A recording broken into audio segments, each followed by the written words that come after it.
Hey, what you doing? A boy with dark brown hair asked, staring at the blonde before him. Naruto had been sitting comfortably beforehand, in a complete state of concentration, but this boy had pulled him from his trance. I'm focusing chakra, Naruto replied quickly, and I need to concentrate, so if you don't mind. The boy looked around for a moment before he returned his attention to the blonde. Why were you doing that in the woods? You should get home. The woods are dangerous. I'll be fine, the 9-year-old boy replied, his concentration once again broken. Could you leave me alone now? Naruto once again entered his meditative state, but before long he was interrupted from his thoughts. The boy was poking him with a stick. That's it, Naruto yelled, but as he got up, he heard a stomping through the woods before being knocked away by an older girl. Leave my little brother alone, you monster, the girl yelled, kicking debris at him. The other boy tried to stop his sister, but Naruto had already fled from the scene. Don't you ever talk to that thing, she scolded the boy. He's dangerous. Naruto had barely made it out of that situation. He knew that if other people had seen it, it could have turned into a full-scale fox hunt, with him playing the role of prey. The only reason he'd managed to survive the last one was because a lone ANBU had risked his own safety to pull Naruto out of the mob. The boy was certain that, had the ANBU not saved him, he wouldn't be alive today. Unfortunately, the number of people that treated Naruto with kindness was extremely limited. Snake, Inu, Weasel, Irika, the Hokage, Old Man Ichiraku, and his daughter Ayam. At least there were some people that cared, but they could only do so much to stop the people that wanted to hurt him, and those people far outnumbered the others. Hey Naruto, a tan, dark-haired man stated cheerily, placing his hands on the boy's shoulders. Naruto jumped reflexively, still slightly panicking over the earlier event. Are you okay? Why yes, Irika-sensei, the boy quickly replied, his dilated pupils staring directly into those of his teacher. What happened? Irika asked, crouching down to Naruto's eye level. Nothing, sensei. Naruto tried to lie, thought he could tell it wasn't working. All right, if you tell me what it is, I'll take you out for a few bowls of ramen. The bribe worked immediately. Irika could tell by the bright glow seeming to radiate from Naruto's eyes. He couldn't help but feel like he'd been had. 10 bowls of ramen and one depressing story later, Naruto was sitting with Irika in silence. Why do people hate me, sensei? The boy asked, his eyes on the floor. I wish I could tell you, Naruto, Irika replied steadily. Let's just say that they can't let go of the past or their own sins. What's that mean, sensei? The boy asked, obviously trying to comprehend what the man before him was saying was giving him a headache. You'll understand one day, Naruto. Okay, sensei, if you say so. Irika smiled at the boy as he began to finish his 11th bowl. It was amazing how quickly he could shift between emotions. Anyway, I'd suggest you get home now, Naruto, Irika continued, paying the bill. It's getting late, and you have school in the morning. Naruto's eyes popped open and he began to choke on his food. And for Pete's sake, slow down, the man finished, performing the Heimlich maneuver to unhinge the ramen from the boy's throat. All right, sensei, the blonde replied, gasping for air. But could I get you to walk me? Of course, the man answered, ruffling the boy's hair. This way I know for a fact what time you got home, so you can't use that as an excuse tomorrow if you're late. Naruto smiled and began walking with his sensei in tow. They both knew that wasn't the real reason Irika was walking him home. After all, a ninja's best work is done at night. Be a Kugan, Naruto's voice reverberated off the walls in his living room once, before everything fell silent again. The Hokage had given Naruto a few books for his 9th birthday a few weeks prior, and one of the books, A History of the Clans and Bloodlines of Konohagakure, had caught his attention. Naruto knew there were techniques that only a few people could learn, but this book introduced him to jutsus that only people with a certain lineage could learn. The first thing Naruto did after reading through each section was attempt that clan's bloodline limit. Naruto had no known family, so he concluded that it was possible that one of his parents could have been from a clan with a bloodline. He'd already tried the Mokutan bloodline, hoping he was the direct descendant of the first Hokage. He was wrong. The next ones he'd tried were a little different: the Akamichi body expansion, the Sharingan, and a few other minor ones. When Naruto turned to the second to last section and found it relatively empty, he got confused. The only information the book offered on the reclusive Hyuga clan was a picture of the Byakugan eye, how to activate it, and a brief history of the clan itself. That was it. There was, however, the information Naruto needed in it. After the required hand signs and focusing his chakra to his eyes, he felt he should call out the name of the bloodline, just for good measure. He wasn't too surprised when nothing happened. He gazed traveling down to the pupilless eyes of the Hyuga man in the picture. With striking force, Naruto's head exploded in pain, and, as he hit the floor, he started screaming. Anything was better than this pain. Let him die, give him back to the mob, send him through torture, just get rid of the pain. But as quickly as it appeared, it was gone, and Naruto's vision began to return to normal. No, not normal, it was better than normal. All the colors around him were crisp and sharp, and everything was the perfect tone. He could see into the nooks and crannies of his apartment and even behind him. Wait, behind me? Naruto asked himself as he lifted his leg behind him. And below? What about above? The blonde lifted his hand in the air. So this is what the Byakugan does? What else can it do? Naruto began to ponder on the subject, but his enhanced vision subconsciously focused on the clock in his bedroom, and he knew it was time for him to go to bed. Irika was going to flip when he saw Naruto in the morning. Naruto opened his eyes with a start and glanced over to his alarm clock before nearly screaming. He was going to be late. Gotta hurry, Naruto shouted repeatedly, pulling on his clothes. Can't be late. Naruto found his orange jacket in his bathroom and, as he was zipping it up, turned to see himself in the mirror. His grin broadened threefold when the eyes that were staring back at him were blue and pupilless. I can't wait to show Irika-sensei, the boy yelled, running and jumping out his window. As he did so, the wind that he broke through forced itself into his room and blew the book Naruto had been reading to its final section. Only part of a word, Nami, could be read before the wind forced the book shut. Nara Shikimaru, Irika called out. Here a lazy voice replied. Pick your head up, Shikimaru, Irika responded as the boy began to lower his head to the desk. A grunt was his answer. Haruno, Sakura, Irika continued. Here, sensei, the pink-haired girl replied happily. At least someone was happy to be there. Hyuga, Hinata, the man called out. Hi, here, sensei, was the meek response. Uzumaki, Naruto. The room was silent. Naruto, Irika called out again, lifting his head from the roll call sheet. Has anyone seen Naruto? Hinata began to shift nervously in her seat. It was no secret that she was fond of the boy, so much so that the only person that couldn't seem to tell was Naruto himself. But there was always the problem of the clan, and Hinata feared she may never have the chance to be with him. Her father would never allow it.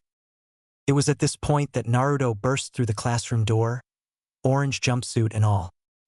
His spiky blonde hair was all anyone could see until he looked to Irika with his eyes closed and began apologizing. I'm so sorry I'm late, sensei, Naruto began. I'm sure, Irika replied flatly. I'm sure you have a good excuse? Naruto nodded his head. I was working on learning a jutsu last night and kinda lost track of time. Oh, Irika asked, slightly intrigued. Well, since you worked on it for so long, I'm sure you wouldn't mind coming to the front of the class and showing them what you learned. Naruto lowered his head and began his trek to the front of the class. Immediately Irika felt sorry for him. He had never once seen Naruto walk with his head down. Even after people insulted him or threw things at him, he would always wear a smile. As Naruto took his place at the front of the class, he lifted his head, and Irika began to wonder. He realized the boy didn't want anyone to see his eyes. That was why he was staring at the ground, but before Irika could say anything, the entire class felt it. There was a sudden surge of chakra and the veins around Naruto's eyes bulged, leaving them clearly vivid. When the blonde opened his eyes, the entire class shuddered. Everyone except for a certain blue-haired Hyuga. "Byakugan!" Hinata nearly yelled, abandoning her seat and running to the front of the classroom to get a better look at her crush. "Naruto, you can use the Byakugan!" Irika jerked in surprise. Not only had Hinata completely ignored the rules of the classroom, but she'd spoken loud enough for everyone to hear her, and she didn't stutter. Irika walked around Naruto to look him in the eyes. Sure enough, he was staring into the pupilless eyes of the Byakugan. Irika walked over to the door and turned to face the class. "Naruto, Hinata, I need the two of you to come with me. Class, another teacher will be here in a moment, so behave yourselves until he gets here." With that, Irika escorted the two outside the classroom and into another. "Hinata, Naruto, I would like the two of you to wait here for a few minutes. I'll be right back. Okay? I need to get a substitute teacher to the classroom and call the Hokage." "Is this really that big of a deal?" Naruto asked, feeling that too much was happening for his sake. Irika was about to answer when a meek voice interrupted him. "Yes, it is, and Naruto-kun," Hinata answered. "The Hyuga clan takes great pride in keeping the secrets of our bloodline. And the fact that you activated it alone brings even more questions." Irika finished for her, seeing she was having a bit of difficulty talking to the boy. "Anyway, I'll be back in a few minutes." After a few moments of silence, Hinata felt the pangs of curiosity hit her, and she couldn't seem to stop herself from asking any questions. "So, and Naruto-kun," she began, catching the boy's attention. "How did you activate the Byakugan?" "I was given some books by Aji-san," Naruto replied. "For my birthday, one of them was a book on the clans of the village. So I decided to see if I had any of their blood in me. I don't know who my parents were." "I see," Hinata responded sadly. "So I went through every one of the bloodlines in the village until I came to the Hyuga bloodline. It had practically no real information on it at all, but it had enough for me to try to activate it. And when I did, well, this is the result. It hurt much worse the first time though." "Yes, it did," Hinata agreed. "Might I ask what this is about, Irika?" The two heard an elderly voice inquire outside the classroom. "Something you'll want to see, Hokage-sama," was his reply. "And might I ask why I'm here?" another man asked.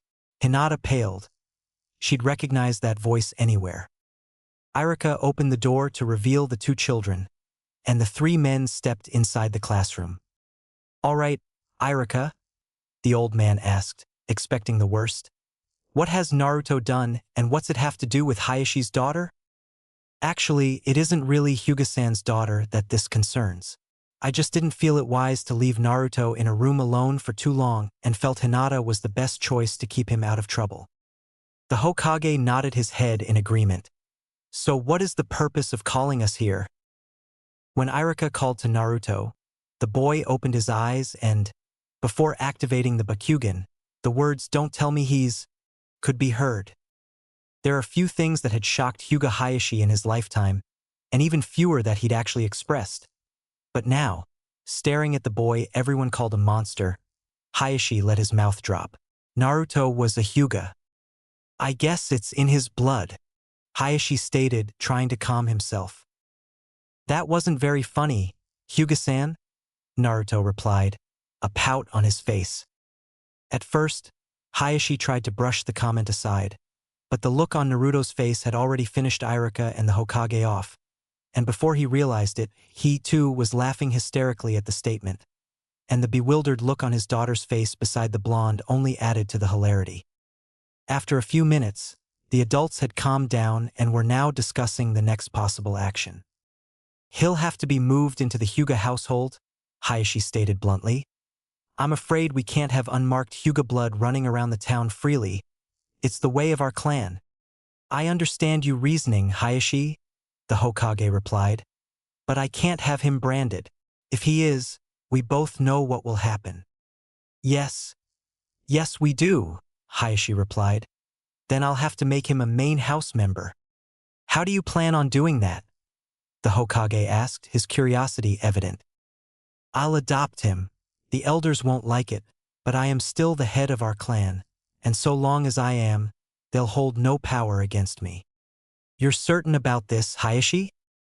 The Hyuga clan leader motioned for the Hokage to follow him out of the room into the hallway and, as the older man closed the door behind him, Hayashi began to speak.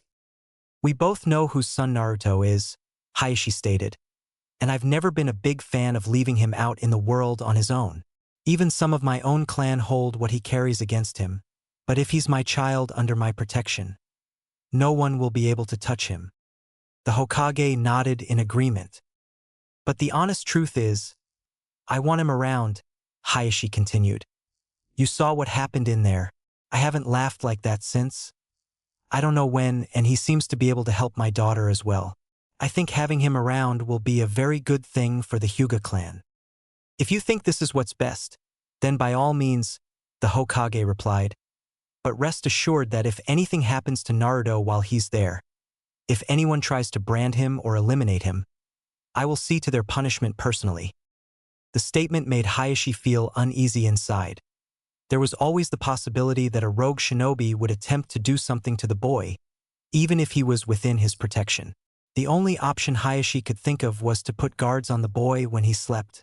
Other than that, he'd be on his own. Irika, the Hokage called out. After a moment, the man opened the door and he and the two children filed out. I would like you to continue your class. Take Naruto and Hinata with you. The two of you will come to the Hyuga compound after class, Hayashi stated. I'll be sending house guards to escort you. You are to wait here until they arrive. Hi, Hyuga-sama, Hinata replied. Hi, was Naruto's response. Hayashi nodded his head, and he and the Hokage began to walk down the hall. Behave yourself, Naruto, the Hokage called out to the blonde. Naruto grimaced. It was like the old man could see into his head. When Naruto entered the room, he could feel the eyes upon him. While he was normally looked upon with disdain, he could see the curiosity on the faces of the children before him. They'd thought they had the boy figured out. Now they knew that he was a complete mystery. But there was still one guaranteed stare of animosity. Naruto could feel the hate radiating from a boy by the name of Uchiha Sasuke. The rest of the class was quite uneventful. The only thing of any interest was Irika's lecture on the basics of a finer form of chakra control, and before they knew it, the class was over and the children filed out into the courtyard, slowly disappearing with their parents until only 3 were left. Who do you think you are? Sasuke yelled at Naruto, now that he was certain the 3 were lone. His fists tightened into balls. I've been trying to activate my Sharingan for years, and yet here you are, activating something you're not even supposed to have. Get over it? Naruto replied bluntly.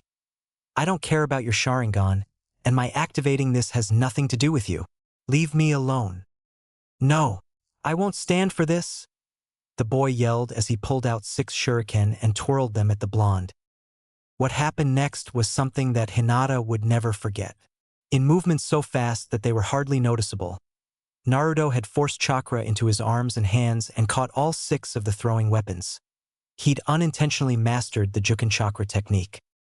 As Naruto dropped the weapons to the ground, he deactivated his Byakugan and turned away from the raging Uchiha.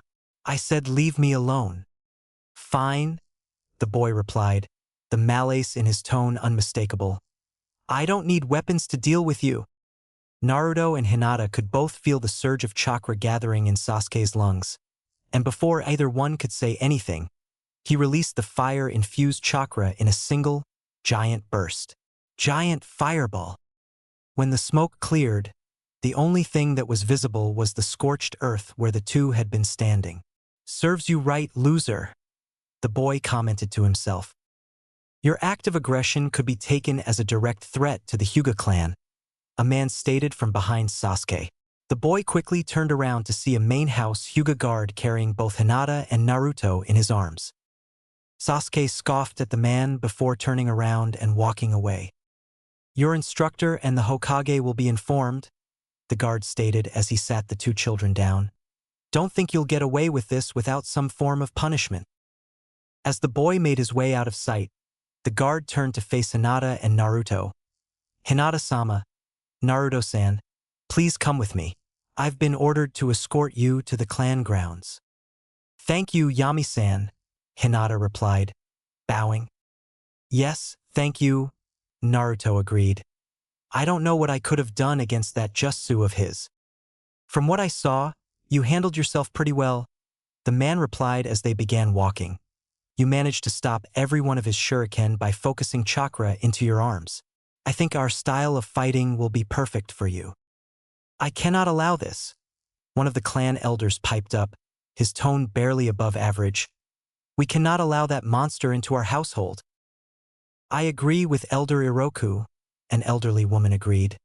There's no telling what he may do once he's here. Why not simply brand him and let him live outside the house? I, for one, will not allow this, Hayashi replied, his stern tone forcing the woman into silence. And the Hokage agrees. If he is branded, it is likely someone from our main house will execute him. Do you not trust our family? Another elder asked. It isn't a lack of trust that makes me say this, the clan head corrected. I am simply not oblivious. If I may speak freely, Hyuga-sama? One of the elders requested. You may.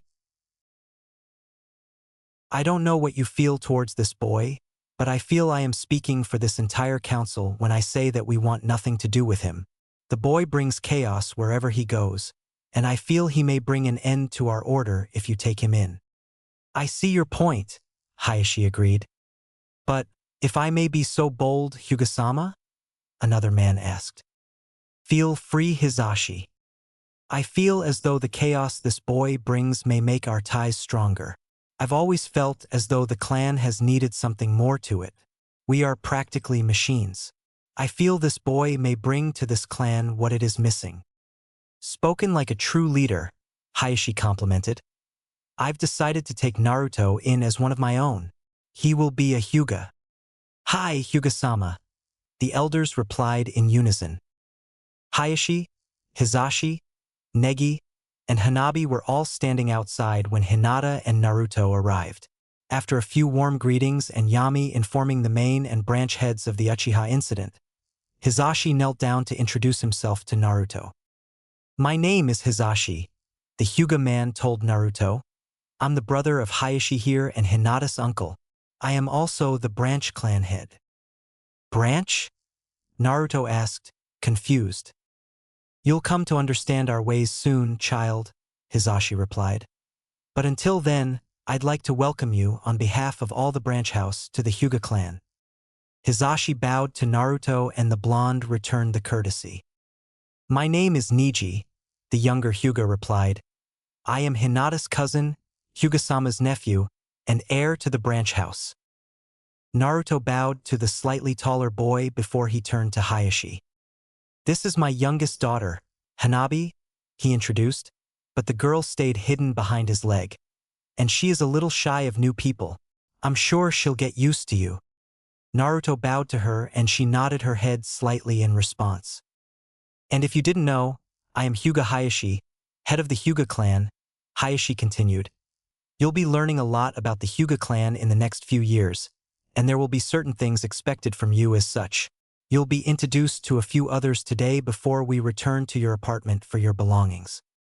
At the end of this school year, you will be removed from the academy to be homeschooled until your final year of the academy, where you will return to finish your more practical classes and pass your final exam to become a shinobi of the Hyuga clan.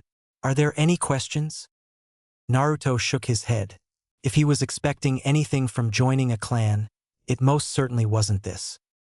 Good, you will be attending your homeschooling with Hinata here, Hayashi stated, motioning to his daughter, as she will be removed from the academy classes until the final year as well. Naruto nodded his head dumbly. Very well, let's begin the tour, Hayashi finished, motioning Naruto inside. It was true. Naruto wasn't expecting much from joining a clan. He didn't think they'd even allow him to join a clan seeing how everyone seemed to hate him, but this was the farthest from what he'd expected. He was being indicted into the prestigious Hyuga clan, and the whole process just seemed to confuse him. The only thing that really crossed his mind as he was guided through the halls of the building was a single thought. What did I just get myself into? Naruto shifted about uncomfortably in his room. He'd been with the Hyuga for nearly 4 months now, and other than the blonde hair and light blue eyes, he easily passed for one of them. How are things going, Naruto-kun? Hisashi asked, surprising the boy from behind. I am well, Hisashi-sama, the blonde stammered in response. Now, I can see you're uncomfortable, the branch head replied, patting Naruto on the shoulder. But the garments you're wearing are required for several reasons. Naruto gave the man a slightly disbelieving glance before nodding. He couldn't see why he was required to wear the outfit. He felt like he was wearing a dress. Why do I need to wear this, Hisashi-sama? Naruto dared to ask. The Juken, the man replied matter-of-factly. It requires a lot of specific movements. In a lot of ways it's like a dance. The outfit you're wearing allows you free movement of your arms and legs. Until you've memorized your basic Juken stances and how they flow, you have to wear that. When you've got the basics down, you can try it with more restricting clothes. Naruto bowed his head in defeat. He was already missing his old life. Sure, he had people he could talk to and an awkward sort of family, but he had so many rules to follow it was baffling. You'll get used to it, Naruto-kun, the Hyuga male commented, an honest smile on his face. If you say so, Hisashi-sama, the blonde boy replied, a melancholy tone to his voice. Besides, you've got Neji and Hinata here to help you through it. Naruto didn't respond to that one. Hinata was one thing, but Neji took his studies to a different level. He was way too serious in Naruto's opinion. What was that look for? Hisashi asked, a smirk evident on his face. You've never had to study with Neji-san, Naruto replied, a tired look on his face. Hisashi had to laugh at that one. The boy was way too young to wear that expression. You'll get used to him. Who knows, you two may begin to grow on each other. The look that adorned Naruto's face forced Hisashi to burst out in laughter. The blonde definitely brought with him something that was missing from the Hyuga household. The first few months of Naruto's training were fairly uneventful, save a few bad habits that the boy brought with him. Even in a house full of Byakugan users, Naruto was still making mischief. At one point in time, much to Hisashi's delight and Hayashi's disdain, Naruto had managed to sneak red dye and pour it into the clan head's laundry. When Hisashi had to speak with his brother and found him wearing all pink, he hit his hands and knees crying in laughter. After a long lecture from Hayashi and a permanent guard stationed around Hayashi's quarters, Naruto gave his word that it would never happen again. After that incident, Naruto ceased his pranking to delve into his studies. He was quick to catch up to his comrades. Around the 4th month of being inducted into the household, Naruto was finally done learning the basic stances, and was now required to watch them in action. He and Hinata were required to attend the daily sparring sessions between the older students, with their key goal being memorization. They were to watch how the stances they'd learned months before flowed with each other depending on movements. Before Naruto knew it, he and Hinata had been attending these sparring sessions for months and were now participating in them as well. He had learned more advanced chakra control early on in their training and, while required for the gentle fist, the two were ordered to keep their strikes purely physical. During one sparring session a few months in, Naruto displayed a bit of himself that no one had taken notice to. As Naruto squared off against the older boy, Hyuga Hayashi found himself entering the training grounds. Hayashi-sama, an elderly Hyuga gasped. It is an honor. To what do we owe this visit? I am simply here to see how the newest member of the main house is faring, Hayashi replied. Is it possible that I could see an honest matchup? You mean with full Juken strikes, Lord? Yes, I'd like to see how far the boys come. Place him against Hikari. Very well, my lord. After a brief timeout, Naruto was paired against a different opponent, this one better acquainted to the gentle fist. You are to use any and all of your abilities in this match. The instructor stated, Hayashi-sama wishes to see how far you've come. Naruto and Hikari bowed to the instructor and, before bowing to his opponent, Naruto turned to face his adoptive father. I hope I do you proud, Hayashi-sama, Naruto uttered, bowing low. Hayashi returned the bow, and Naruto turned to do the same to his opponent. I will win this match, the boy commented, staring into Naruto's eyes. Naruto didn't respond, instead activating his Byakugan and assuming his fighting stance. Begin, the instructor commanded. As Hikari charged forward, Naruto closed his eyes and slowed his breathing. This went unnoticed by all but one, and now Hayashi was intrigued. The first strike was thrown by the other boy, but the next three were done by Naruto. He leaned into the strike before throwing his hand upward, knocking his opponent's arm out of the way. He then hit the boy in the chest, throwing him a few feet away, but the final hit was a mere brush of the boy's other arm. Hayashi was definitely pleased. Naruto had eliminated his opponent and the other boy didn't even realize it. Naruto could see the tenketsu. The other boy leapt to his feet and charged in again. This time Naruto met him head-on.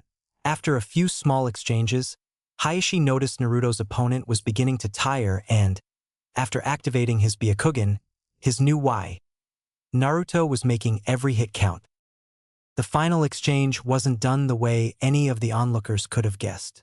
Naruto front flipped over his opponent, hitting one of the tenketsu on his neck, forcing him unconscious. At this, Hayashi was both pleased and dumbfounded. It seemed the boy had tweaked the gentle fist, adding his own variations of stances and maneuvers, but what pleased Hayashi the most was the final blow Naruto landed. The very last hit should have been in Naruto's blind spot. Naruto bowed at the fallen form of his opponent, then to his instructor and finally to Hayashi. I am very pleased at your development so far, Naruto, Hayashi commented as he returned the bow. You've made me proud. Naruto blushed slightly and bowed once more as Hayashi exited the training grounds. Even if he was just a beginner, Naruto was showing great potential. It seemed as if the Juken was meant for him after all. After the end of his first year as a Hyuga, Naruto's life turned in a direction he was definitely not happy with. His sparring sessions had been reduced to only 4 times a week, with every other day being filled with studies. It was like being in school for 24 hours a day. He had to learn the history of the Hyuga clan and its association with Konohagakure as well as the policies of the Hyuga household. Every Monday was filled with different facts about the clan and its origins. Tuesdays, Naruto learned about the other major clans in Konohagakure, as well as a few minor ones. This lasted the majority of the day and, just a few hours before turning in for the night, he had his first sparring session of the week. Wednesdays, he learned the history of Konohagakure and the politics surrounding it and its allies. Thursdays, he learned of the other major ninja villages before his second sparring session of the week. Fridays, he learned of the lesser ninja villages and of their associations with the larger villages. Saturdays, he learned the history of ninjutsu and its association with the samurai clans before his third sparring session of the week. And on Sundays, he learned the history of their world, including the great ninja wars that had gone on. Throughout time, while the day ended off with his personal sparring session with Hayashi, Hinata, Niji, and Hizashi. As for his personal level, Naruto stayed pretty much the same. Hayashi quickly began training Naruto to hold in his emotions a bit, and eventually Naruto discovered that, so long as he held his Hyuga persona in public or in front of the elders, Hayashi wanted Naruto to keep himself. Something about changing the Hyuga. Whatever the case, Naruto quickly adapted to his new environment and began to try to fit in, but the blonde hair and blue eyes did pose him a bit of a dilemma in that aspect. Naruto's first friend in the Hyuga household was Hinata. She was the only one that didn't hold some unknown grudge against him. She was quickly followed by Niji, who, indiscriminately, made sure to put the branch members in their place when they glared at the boy. His studies were continued under both Hayashi and Hizashi, while more the latter, seeing as Hayashi was the clan head. He eventually moved up to learning different languages and such, and, before he knew it, another year had passed by. This is when his practical studies became more prominent. He, Niji, and several other boys would run an obstacle course set up behind the compound in the early mornings before their sparring matches in the afternoon, and, after a 10-minute cool-down, their workouts got worse. Target practice, fighting while partially disabled, and fighting groups of enemies were just a few of the exercises they were put through. Again, though, Naruto and the group found themselves quickly setting into the routine. Around 6 months after their training, there was uproar in the Hyuga household. Apparently, the shinobi ruler from the Land of Clouds had attempted a kidnapping on Hanabi. The man had been thwarted when Hizashi came to check on the oddly quiet young girl and found her drugged and passed out in the arms of the unknown shinobi. Immediately, Hizashi took the offensive and knocked the man out cold. The shinobi ruler from the Land of Clouds was now being held captive by Konoha. The uproar was that the main branch guards hadn't seen the man enter. "Hizashi-sama," Naruto inquired of the older man. "What's going on? Is everyone all right?" "Everything is fine, Naruto-kun," Hizashi replied, fixating a smile on his face. "Someone tried to kidnap Hanabi, but I stopped them." Naruto returned the man's smile before bowing and retreating to his quarters for the night. A few weeks after the attempted kidnapping, Naruto was informed that the man was tried for treason to Cloud and sentenced to death, but it didn't stop several of the clan members from mumbling about death because he was caught. Naruto didn't care about what happened to the man, honestly. His main concern was the well-being of both Hanabi and Hinata. This sort of thing couldn't have been easy on either of them, and it wasn't that long after that he became a shoulder to lean on for both girls, with Niji entering the academy.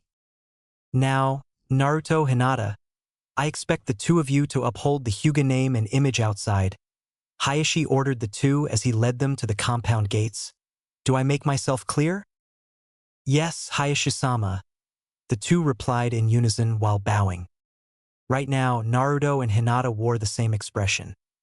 Stern and solid, but on the inside, they were jumping up and down, and for good reason. They had been cooped up in the clan compound for over 3 years to the day, and they were finally being let out, their studies finished. There were, however, different reasons they were ecstatic. Naruto was glad he could finally run around town again. Hinata was happy she could be with Naruto outside of the ultimate of the prying eyes, the Byakugan. As the two exited the main entranceway, Hayashi smiled. Whether his daughter knew it or not, he could see past her eyes, and the smile that graced her lips as they turned and left didn't go unnoticed. "So the academy starts back up tomorrow," Naruto mumbled after a moment of silence. "Hi, Naruto-kun," Hinata replied. "It doesn't really seem fair." The blonde whined, though only Hinata could hear him. "We just finished our studies in the clan and now we're stuck in school again? I kinda wanted a break." "Naruto-kun, you know the reason it's set up like this," she answered. "Yeah, I guess." There was another moment of silence as the two walked into the market district of town. "Well, if nothing else, I get to show Irika-sensei what I can do." Hinata smiled at her crush's antics. No matter how down he was, he could always find some way to cheer himself and those around him up. Before the two knew it, Naruto had, subconsciously, led them to a Chiraka's ramen stand and, after a moment of conversing, the two sat down for a meal. "Hey, old man," Naruto called out. "Who are you calling old, you?" Tucci replied sternly, turning to face the voice. "Is that you, Naruto?" "You got it, old man," the boy replied. There was good reason Tucci didn't recognize his favorite customer. He looked nothing like he had before. Naruto had easily grown a foot taller over the years, thanks to the food at the Hyuga household, and his blonde hair wasn't just shaggy anymore, it was long. The front still spiked out like it used to, but the back now hung freely nearly halfway down his back. His looks weren't the only thing that changed though, as he now wore a loose black t-shirt and slightly baggy tan cargo pants. The boy Naruto that had gone to the Hyugas was gone, replaced with the much taller and leaner teenage version, or at least that was what Ayam had said. "So what have you been doing for the past few years, Naruto?" the old man asked as he served the two their bowls. "Training," Naruto replied through mouthfuls of ramen, his Hyuga manners forgotten. "Ah, so it's true then," Ayam stated as she gave Naruto an once-over. You've been taken in by the Hyuga.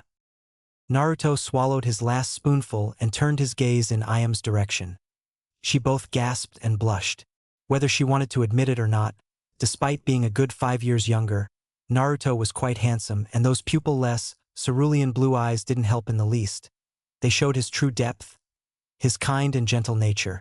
After a moment of silence, it was Hinata's fidgeting that brought Ayam out of her trance. The woman knew that Hinata had a crush on the boy and could only guess that her movements were her way of letting others know that she'd already staked her claim on him.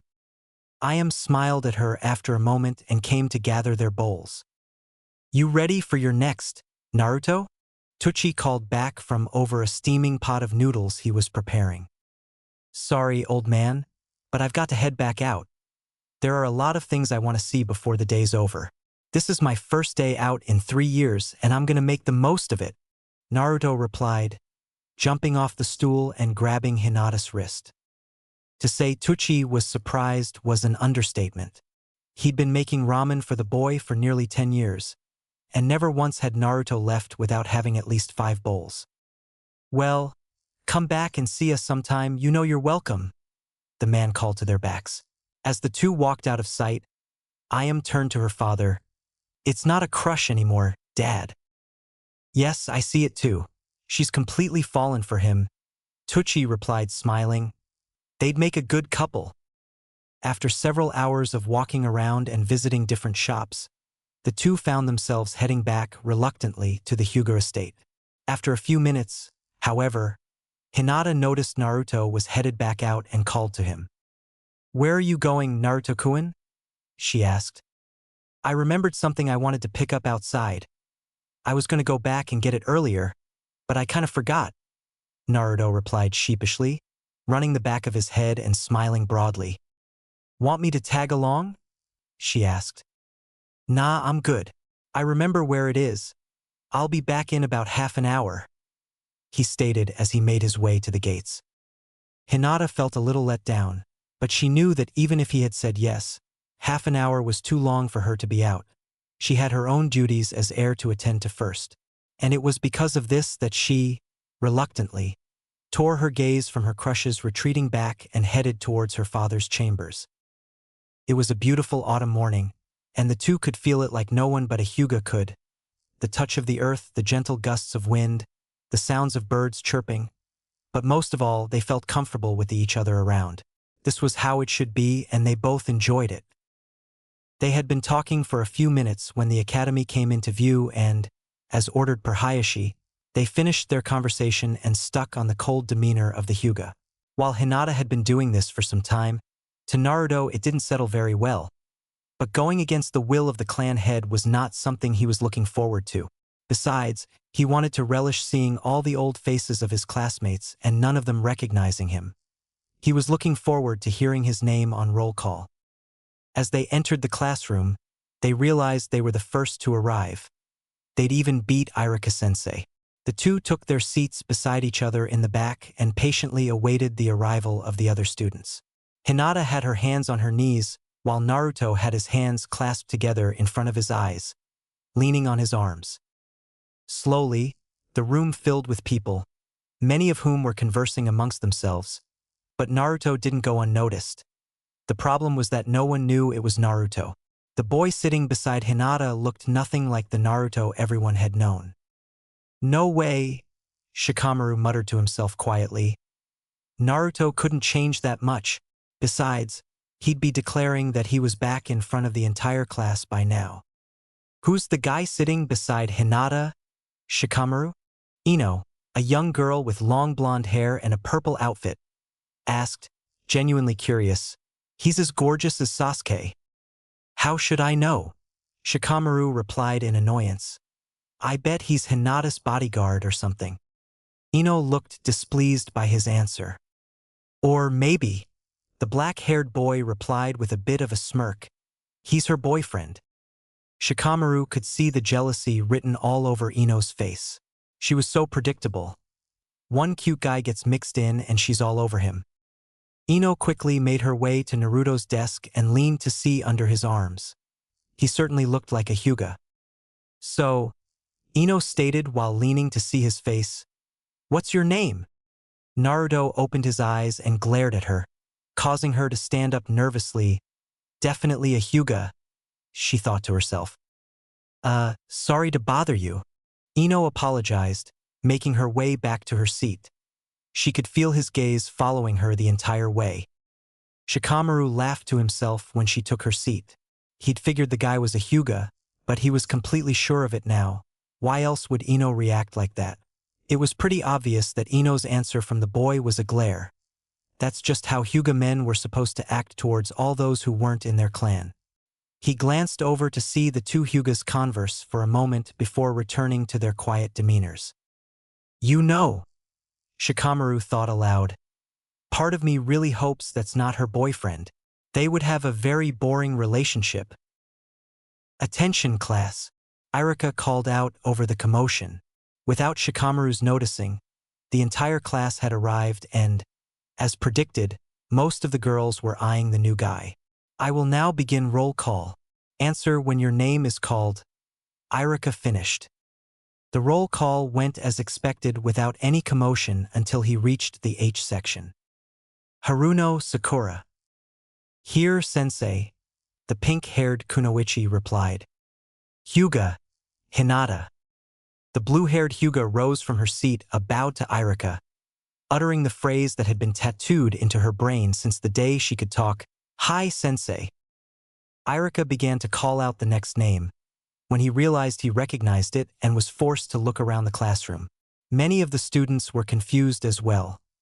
They were sure he was going to call out the mystery Hyuga's name next. Instead of saying anything, Irika just stared at the boy, analyzing him from top to bottom.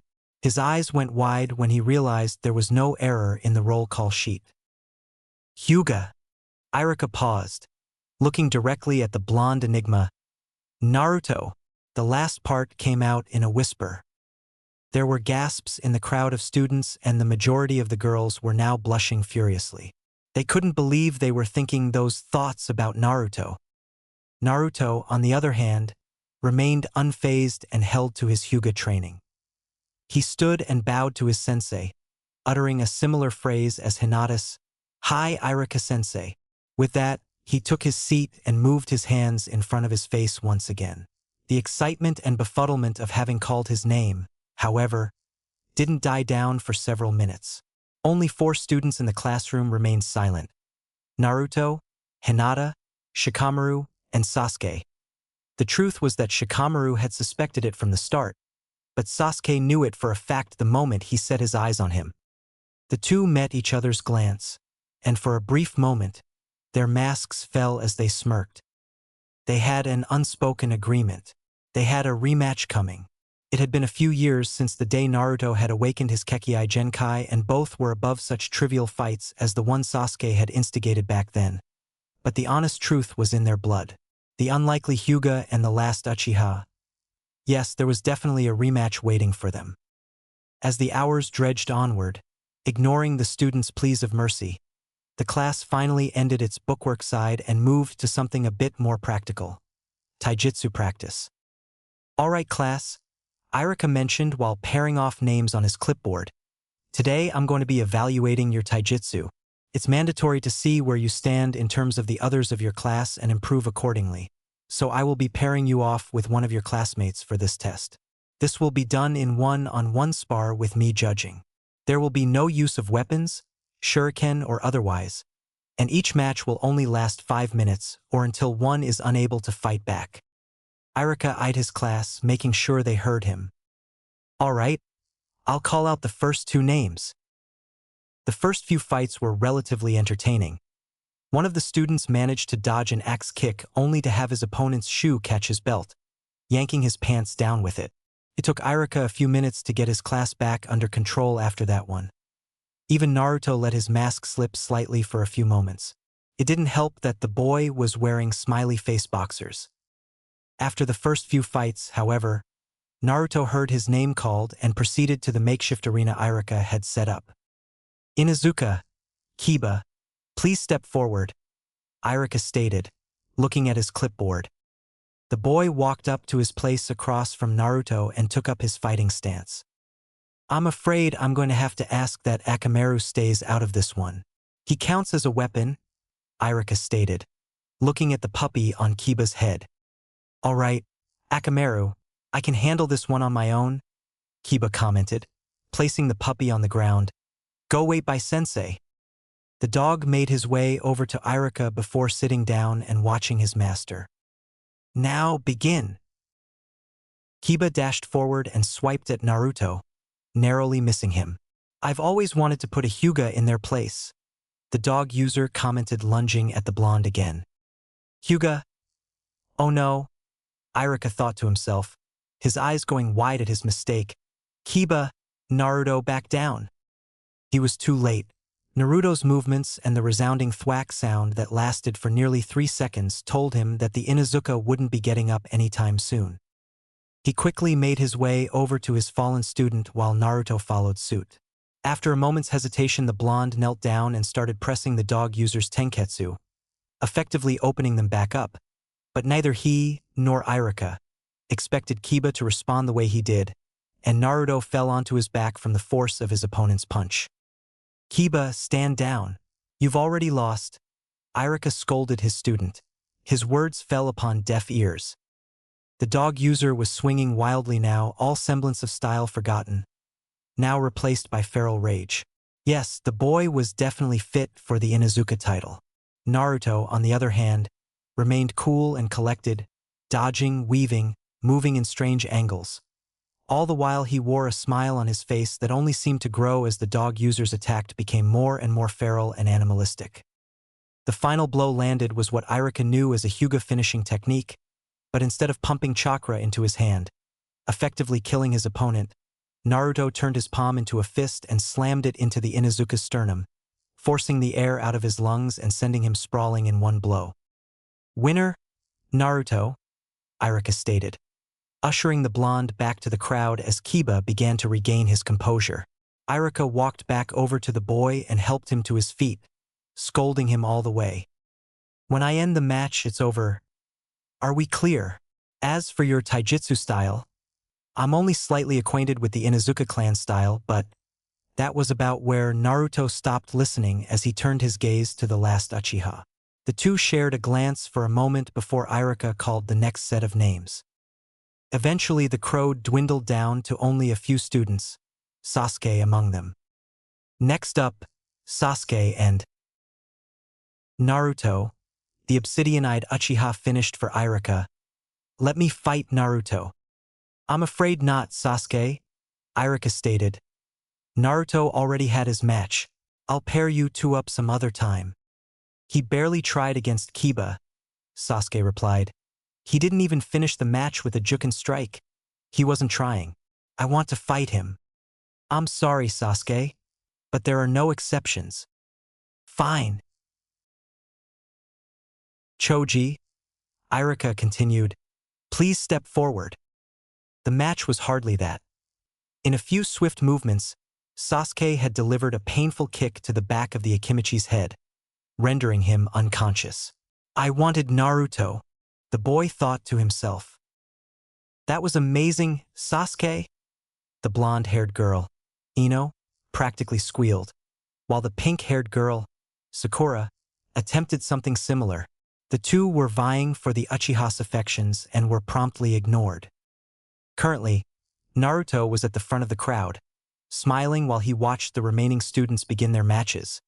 He was completely unaware that there was a young, blue-haired Hyuga standing a few feet behind him, wishing she had the courage Sakura and Ino showed towards Sasuke. I heard about your defeat of the Inuzuka boy in class today, Hayashi stated as Naruto took his place at the dinner table.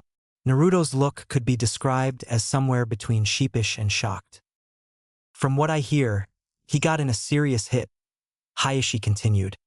Something about knocking you onto your back. Hi, Hayashi-sama, Naruto replied. He attacked me as I was unsealing his tenketsu. Hayashi took a sip of his tea, as if waiting for Naruto to continue. Irika-sensei had ordered the match to stop, but I was in the middle of an attack at the time. When I finished, My opponent had been completely disabled, but when I unsealed his tenketsu, he attacked. To avoid him attacking me again, I finished the match with a physical version of one of our style's finishing moves. Naruto clarified. Yes, I heard about that one, Hayashi confirmed. And from what I hear, it completely broke through his defense. Hi, Hyuga-sama. By now Hinata and Hanabi had joined the two at the table and, while Hinata had been there and easily assumed what the two were talking about, Hanabi was completely confused. What did I just miss? The younger girl asked, still a little confused. Something about a finishing move turned physical? Just small talk, Hayashi informed his youngest. Naruto was filling me in on the details of his spar today. Hinata smiled back at the thought of the spar. She hadn't seen Naruto that happy in a long time.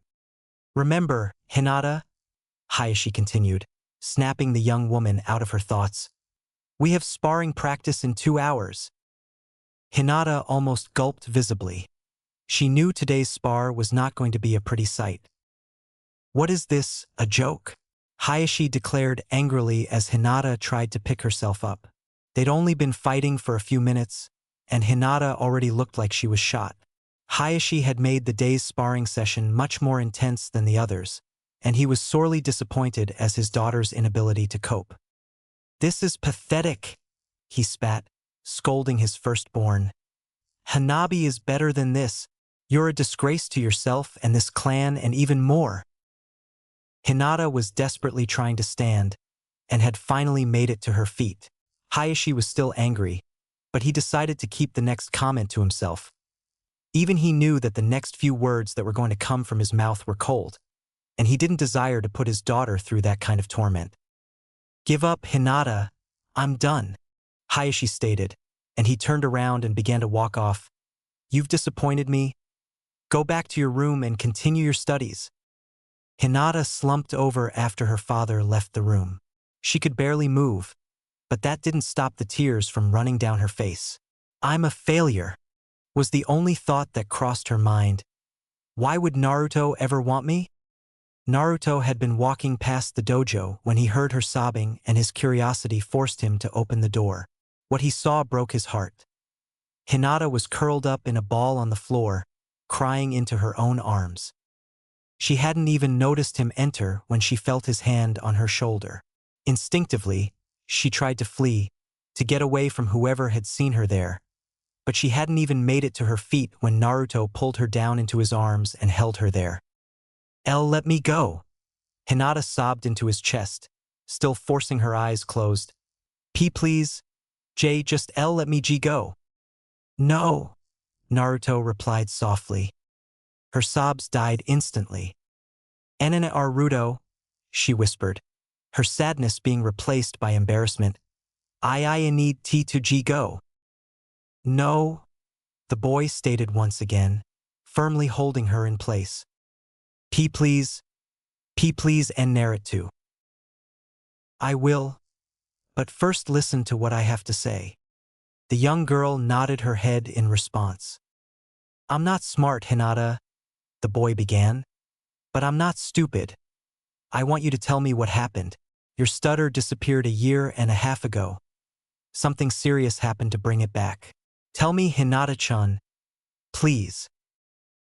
He began to loosen his hold on her, but instead of breaking from his arms, Hinata wrapped her own around him, pushing aside her feelings of embarrassment.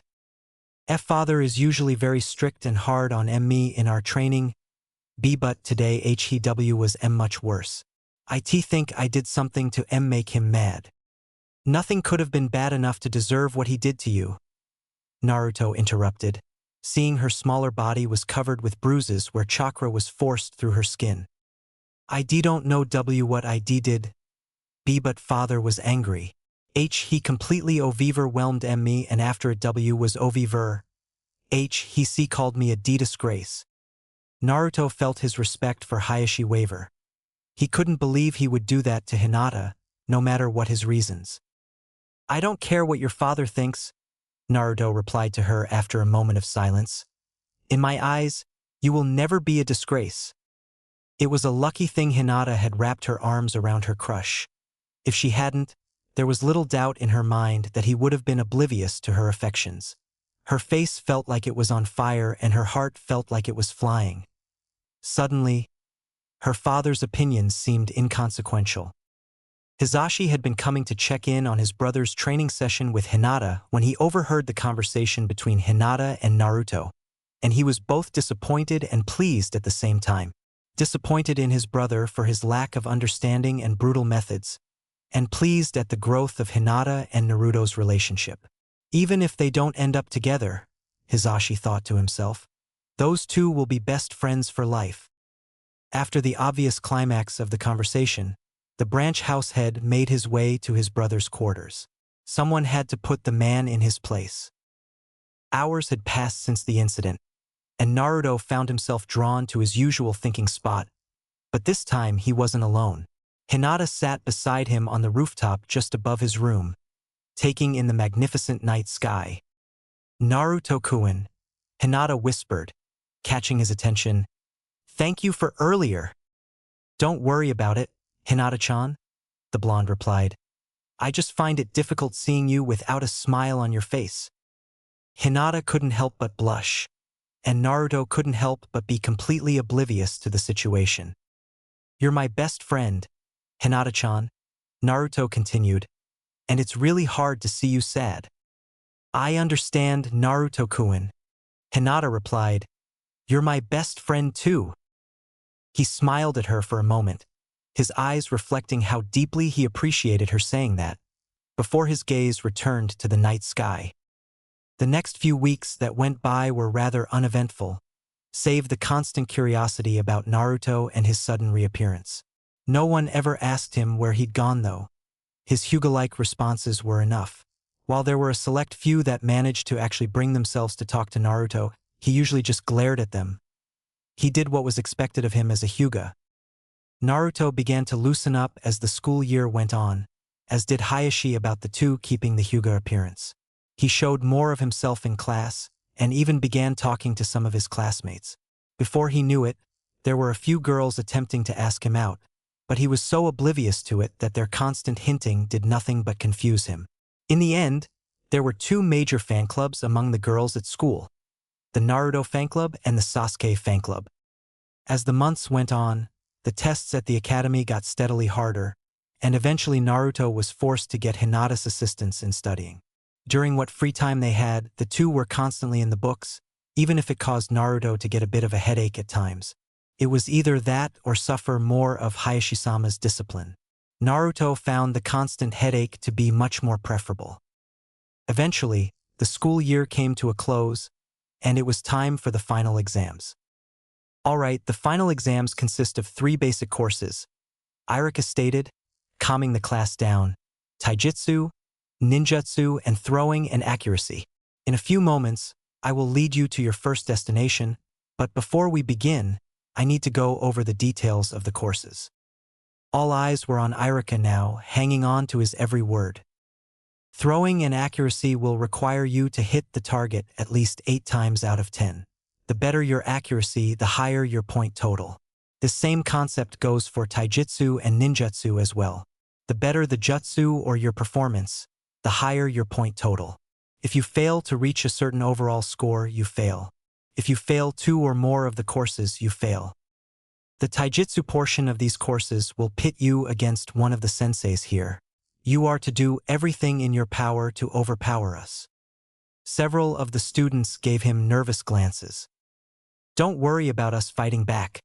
We will be purely on defense. Whether you overcome us or not doesn't really matter. It's your performance that we're looking for.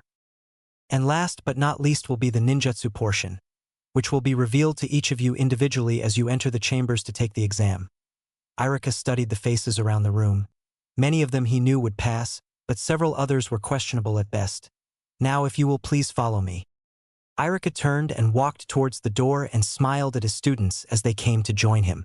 Many of them wore determination on their faces. Those were the ones he was certain would pass. So these are the genin hopefuls, huh? A man with a headband covering his eyes asked as Irika approached him. Look like a bunch of nervous wrecks if you ask me. They are, Irika replied, taking his place beside the man. But you can't really blame them. True enough. The man walked up to Irika's class and motioned for them to halt. My name is Hagoku, Jinta, the man stated, and I will be the judge of your throwing and accuracy exam. The man lifted his headband to reveal coal-black eyes. When I call your name, you will take your place up at the throwing line and choose 10 projectiles. All of them are top quality, I can assure you, and are razor sharp, so try not to lose any fingers. The class slowly dwindled down as their names were called, many of them passing, save a few exceptions. Haruno Sakura, the coal-eyed sensei called out, please take your place at the throwing line. The pink-haired girl nervously walked up to the line and stared down her target. You get one practice throw, the man continued, offering her his plate of projectiles. One swift movement and a quiet thunk, and Sakura's worried expression fell from her face. She hit the target. Finally, with a look of resolve, she took all 10 of the weapons in her hands and began throwing them. A steady thunk continued until she threw the last of her weapons. When it made to hit the wood, it bounced off instead. I'm afraid I'm going to have to count that as a miss, young lady, Jinta stated as he took his place beside her. If you can't throw it hard enough to stick it in the target, it can't be counted as a hit. Sakura made her way back over to the class, but her final miss didn't get her down. She did hit 9 out of 10 after all. Hyuga, Hinata, the man continued, if you would please take your place. Hinata, for the most part, looked like she was going to faint. A lot was riding on her passing her exams. As she began to trot over to the line, she felt a hand on her shoulder and looked back to see a smiling Naruto. You can do this, Hinata-chan, he stated, his total faith in the blue-haired girl. That was all Hinata needed. She continued to the line and, after a quick practice throw, she proceeded to land shuriken after shuriken in the red and yellow parts of the target. By the time Hinata had finished, Irika was wearing a smile. Not only had she taken to the exercise with gusto, but he saw Naruto giving her words of encouragement. He was happy to see her come so far. It appeared as though the blonde-haired Hyuga was having a good impact on her after all. Hyuga, Naruto, Jinta stated, turning his eyes to the blonde. Naruto began his trek to the line immediately. I don't really want to practice throw, sensei, Naruto commented, taking the 10 kunai in his hands. Very well, you may begin whenever you're ready. One by one the kunai began to connect with the target, and by the end of it the proctor was wearing an amused expression. Actually, sensei, can I have that practice throw after all? The man handed Naruto another kunai, which Naruto immediately hurled at the target, hitting it directly in the middle and completing the kunai smiley face he had made. Thanks, sensei, Naruto stated as he returned to the class. Irika could only shake his head. At least it wasn't as bad as some of his older pranks. The rest of the exam was rather uneventful, at least until they reached Uchiha, Sasuke, who managed to throw all 10 of his weapons at the same time and land them all in the bullseye. Eventually the exam was completed, and Irika began marching them off to their next destination. This is where you'll be taking your taijutsu exam, a tan kunoichi with black hair stated as the class fell into place in front of her. You will be paired off with one of the senseis here at the academy, and you will attempt to overcome them. They will not be fighting back, so you don't have to worry about getting seriously injured, but don't expect them to just take a beating either. You will be judged on how well you perform by the sensei you're paired off with. Any questions? The class was silent. Good. We will be pairing you off 5 at a time. That means that only 5 matches will be going on at one time, the woman stated, grabbing a box from the side of the room. You will each draw a piece of paper from this box and proceed to the specified mat. The woman walked through the ranks of students, each of them drawing their own lot and proceeding off to the specified mat, until she was left standing with Irika. So those two are in this class, huh? She asked, staring at the backs of both Sasuke and Naruto. Yeah, Irika replied, walking up beside her. And I have to say, I've never seen a more promising class in my career. The woman smiled at Irika. You have the heirs of several clans in this year's class. It wouldn't surprise me if this is the best class ever to graduate from this school. But those two, she lifted her hand, motioning to Naruto and Sasuke. Those two are in a league of their own. You have 5 minutes to try to overwhelm me? A man with a few scars covering his face told the students in front of him. If you are unable to land a single hit, you fail this portion of the exam. You will be fighting me one-on-one, so will The man trailed off, looking at his roster. Inuzuka, Kiba, please step forward? The match began immediately, but Naruto's attention was torn from the fight in front of him when he heard cheering from the students at the next mat over, and saw Sasuke panting while the teacher in front of him was on one knee coughing roughly.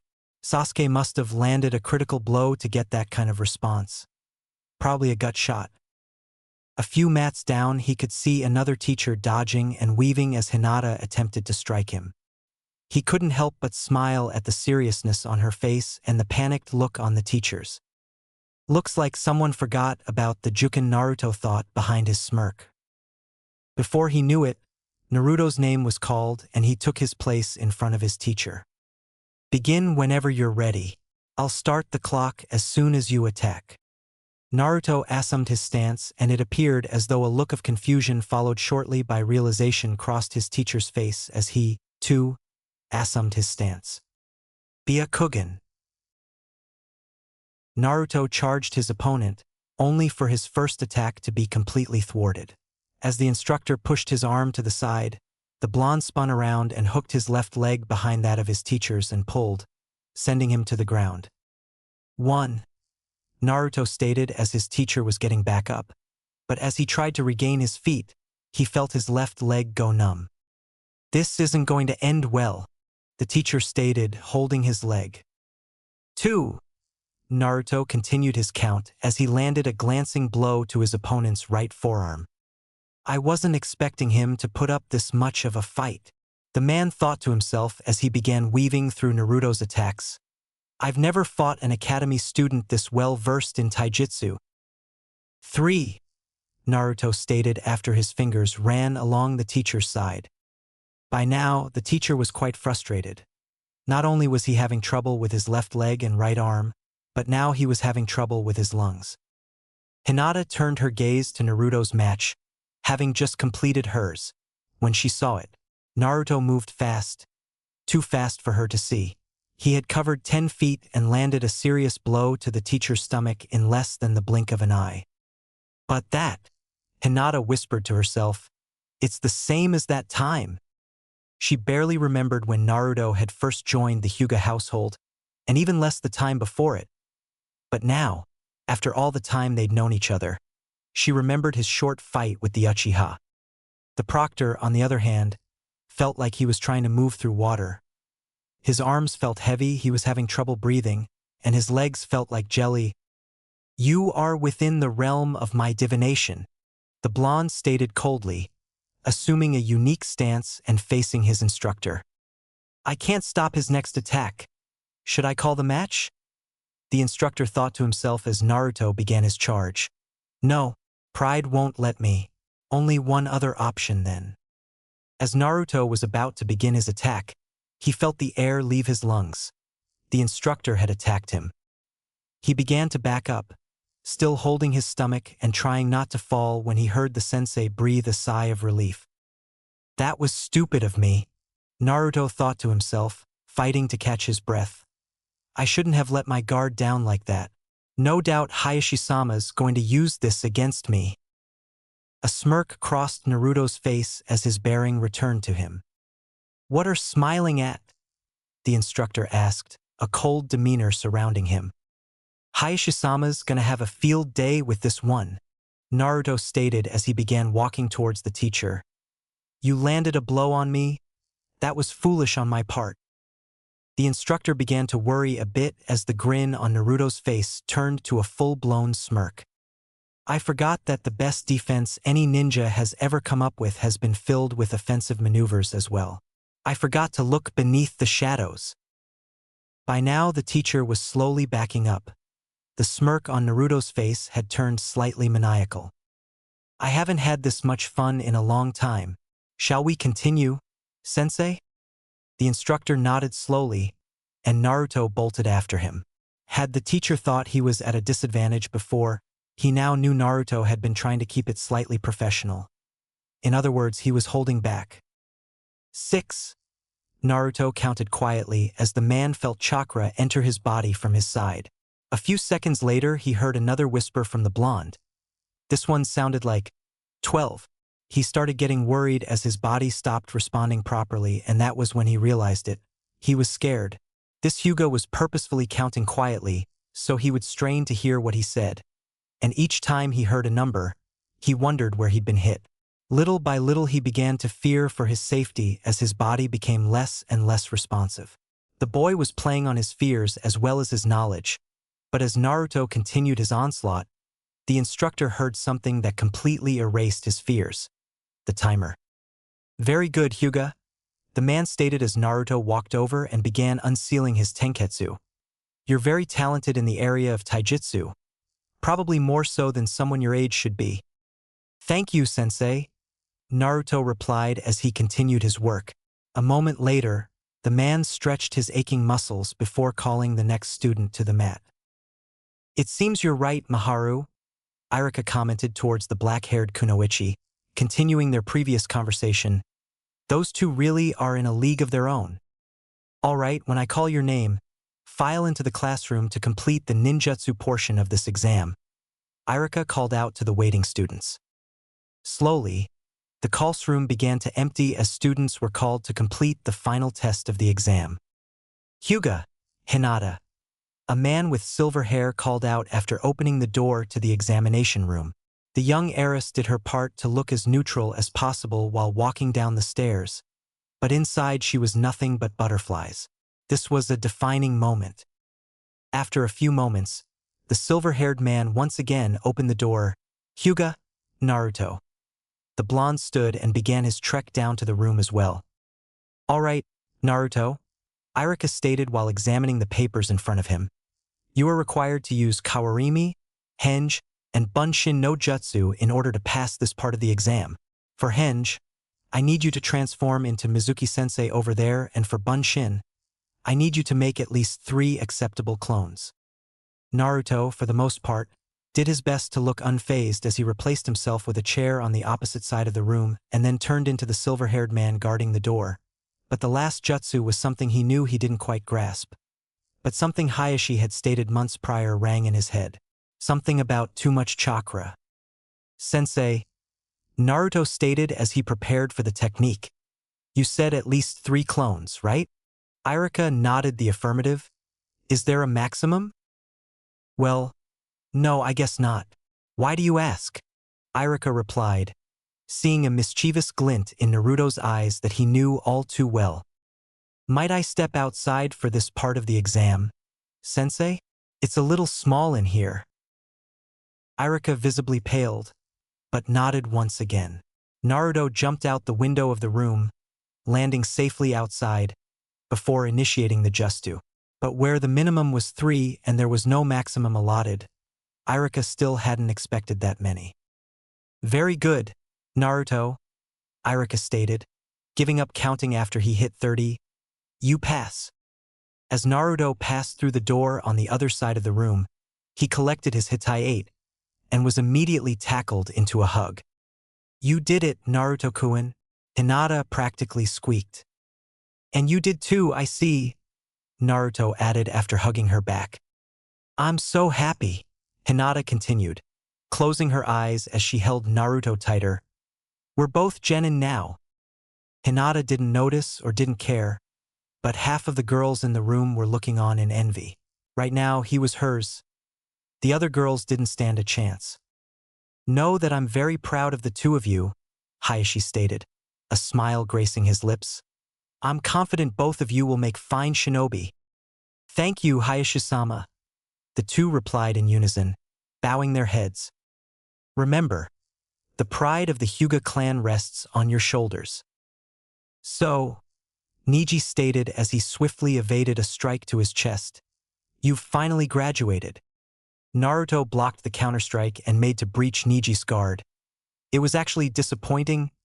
The graduation exam. Niji quickly countered Naruto's counter and sealed a tenketsu in his abdomen. Without missing a beat, Naruto quickly sealed off one of the tenketsu in Niji's offending forearm. "Touché," Niji replied, balling his left hand into a fist. "No use trying jukin with an arm that can't exert chakra." "But what gets me?" Naruto continued, attempting to parry and counter a flurry of punches and kicks, "is that it was too easy. No one in our class failed. I don't think that was the real test." Niji swiped the blonde's feet out from under him, but, as he was falling, Naruto hooked his left leg behind Niji's right, effectively forcing the Hyuga prodigy alongside him. "You let your guard down," Niji commented, lifting himself from the ground. "You did too," the blonde replied with a smirk.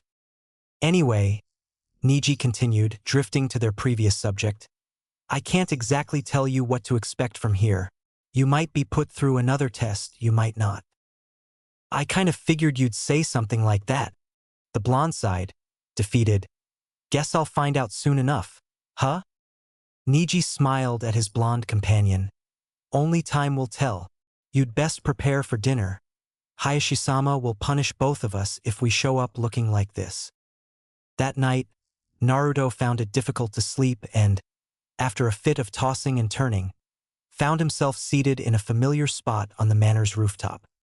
"I knew I'd find you here," Hinata's soft voice penetrated the silence.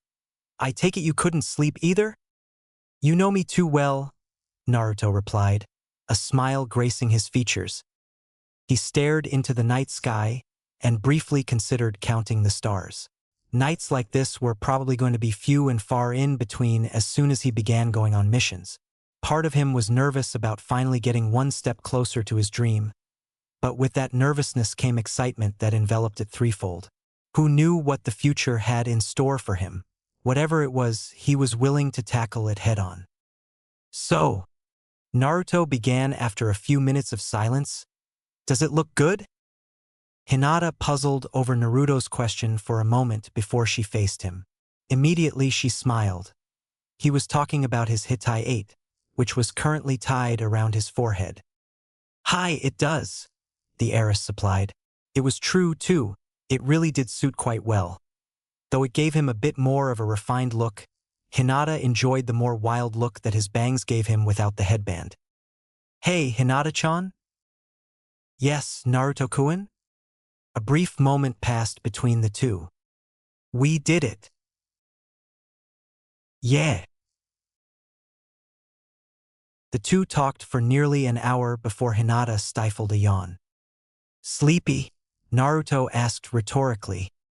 And no, Hinata was quick to respond before she was attacked by another yawn. Naruto grinned at the blushing girl. He knew she was just trying to make an excuse to sit on the roof with him, but even he could tell that she was about to pass out. "You should really head to bed, Hinata-chan." "I'm not tired at all, promise," Hinata whispered out, leaning her head on Naruto's shoulder. "Not tired, huh?" Naruto's face bore an expression of obvious disbelief. It didn't matter what he or she thought, though. Her snores were now drowning out any reply he could think of. "Wow, she even snores politely." Naruto chuckled to himself, noting how quiet her snores were. "Guess I'd better." Naruto paused when he noticed a strange figure on an adjacent rooftop several hundred yards away. "You're not ANBU?" the blonde stated quietly as he activated his Byakugan. Naruto could make out the man's face in excruciating detail, and wasn't oblivious to the man's wide eyes and lip movements. Naruto decided to hold onto the phrase that came out of the intruder's mouth. It was very colorful. Before Naruto knew it, the man had traveled a great distance away from him, obviously making his way out of the village. Naruto only had one thought in mind. Hayashi was not going to like this wake-up call. "Hayashi-sama!" Naruto practically yelled as he turned the corner to the Hyuga leader's room. "Hayashi-asa!" The blonde was stopped as he noticed a gathering of branch shinobi outside Hayashi's quarters. He was going to try breaking through their ranks, but after hearing a few comments, many of them about the man he had seen, he decided against it. It was foolish of him to think that the guards wouldn't have noticed the intruder. "Silence!" Hayashi ordered. Immediately the hall went quiet. "I understand there was an intruder, and I understand that he was heavily equipped. I even understand that he retreated too fast to have been any lower than Jounin's status. What I don't understand is why not a single person here saw his face." Looks of failure passed over several of the guards, while many more simply wore the same stoic expression they'd had on since Naruto had arrived. "No one here saw the intruder's face?" Hayashi double-checked, annoyance plaguing his voice. "I did." The entire group turned around to see Naruto standing behind them. Aside from being so preoccupied that they hadn't noticed him, the majority of the guards seemed unfazed. "You saw the man's face, Naruto?" Hayashi asked, a smile playing over his features. After a brief nod from the blonde, Hayashi bid the guards return to their stations and to keep their Byakugan active. "Naruto," Hayashi began as he escorted the blonde to his study. "What are you even doing awake at this hour?"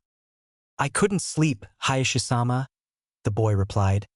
"So I was stargazing on the roof with Hinata-chan when I noticed him." Hayashi cocked an eyebrow at the boy. "She kind of fell asleep on me," Naruto chuckled as he moved his right hand to rub the back of his head. "So I was about to take her to her room and, well." "I see," the elder Hyuga responded. "I hate to do this to you, seeing as tomorrow is your first official day as a genin, but I'm going to need you to describe the man to the Hokage." "Hi, Hayashi-sama." The Hokage stared at the hinged version of Naruto for several moments after the scritching of the artist beside him came to a halt. "And you're certain that this is what the man looked like?" the Hokage clarified, taking a large puff from his pipe. "Hi, Hokage-sama. I was about to head inside when I noticed him on a rooftop several hundred yards away." The Hokage chuckled at the thought. Had anyone said that other than a Hyuga, he would have slapped his forehead. "But he quickly noticed me. I'm not sure if he felt the chakra I'd used to activate my Byakugan or not, but after spotting my gaze, he muttered the phrase dash. The Hokage and clan heads' mouths dropped at the words that came out of the blonde's mouth, and tuned around and fled to the western gates. Naruto fought to suppress his laughter at the looks the two leaders were giving him, but instead decided to point it out to them.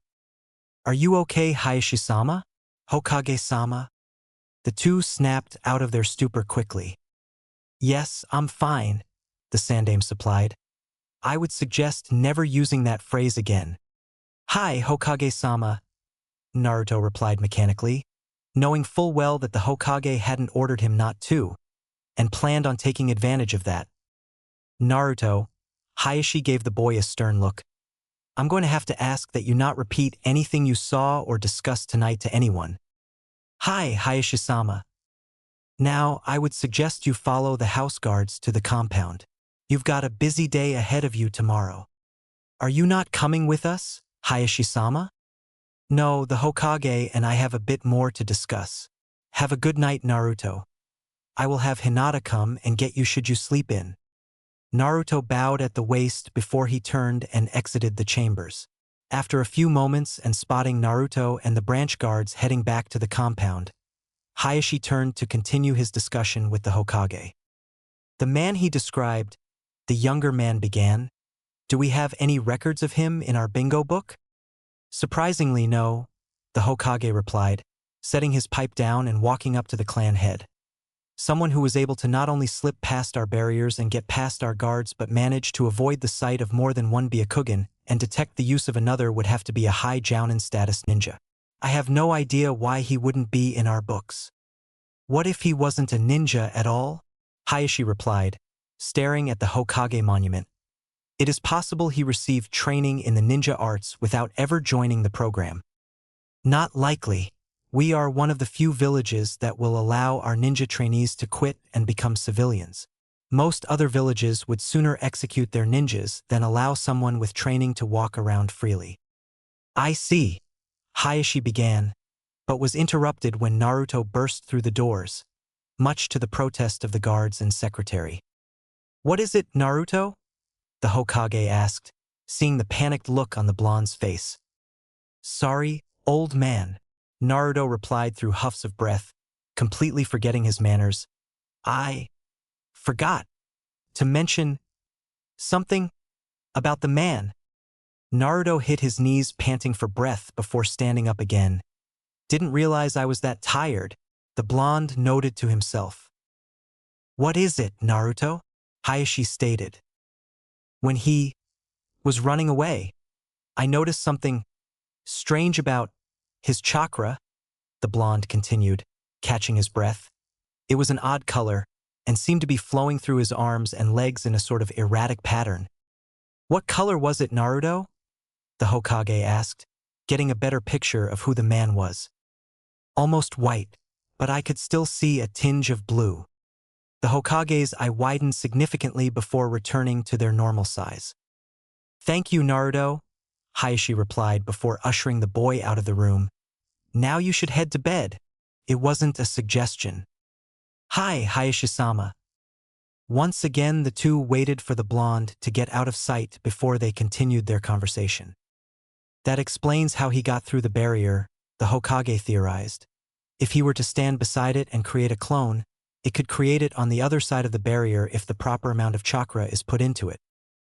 But then why was the man's chakra so erratic? Hayashi asked, unfamiliar with that specific chakra pattern. "It was a lightning clone," the Hokage stated simply, "and seeing as the clone had an almost white chakra, though still slightly saturated with blue, it narrows down our search significantly."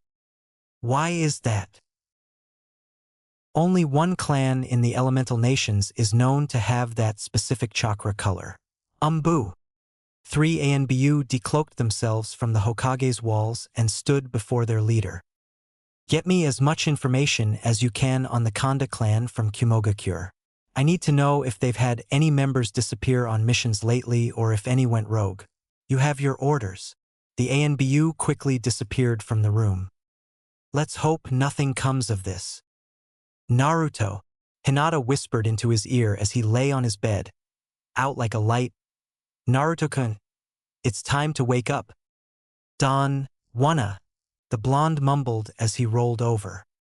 Naruto-kun," Hinata sighed. This was proving more of a task than she thought it'd be. She was currently on her knees with her elbows holding her up on the bed. She reached her arm over to his shoulder and shook him slightly. "Naruto-kun, we've got to head to the academy soon. Father asked me to wake you so you could have breakfast." Naruto mumbled for a moment before he tried to fight her shaking by pushing his right arm against her.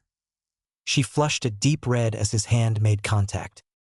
Naruto, for his part, was having a very good dream concerning himself and an all-you-can-eat ramen buffet at Ichiraku's, at least until, for some reason, he stuck his right arm in it. Squishy, Naruto thought to himself, wondering why he was touching it and not eating it. "Eep." Naruto's eyes flashed open. "Ramen doesn't eep," he stated out loud, turning his head to his right arm. There, on the other end of his right hand, was a brilliant shade of red that was in the shape of Hinata, and then he noticed where his hand was.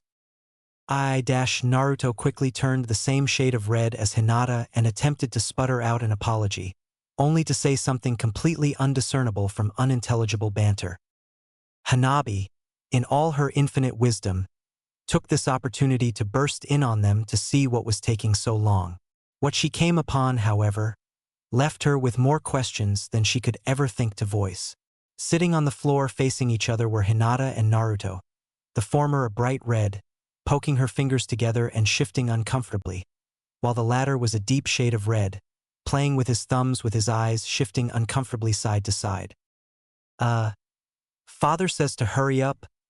The food's getting cold," Hanabi stated, completely confused. "Hi!" the two chorused, even with the stutter. Hanabi felt her confusion grow. See you down there." She left before she could think any more on it, if only to save herself. I am sorry about that. Hinata-chan," Naruto practically whispered, still staring at his hands. It's okay, Naruto-kun," the younger girl replied, for once stuttering less than Naruto. "Anyway, Let's go before father decides to come get us himself. Naruto's face flushed slightly pale at the thought of Hinata's father discovering the two.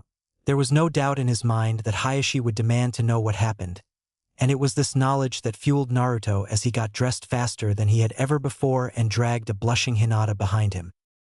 I'm surprised Hayashi-sama didn't ask why we were so late to breakfast, Naruto pondered out loud as the two walked to the academy. I'm thankful he didn't ask. Hinata blushed brightly at the memory. I'm really sorry about that, Hinata-chan. The blonde apologized for the 20th time that morning.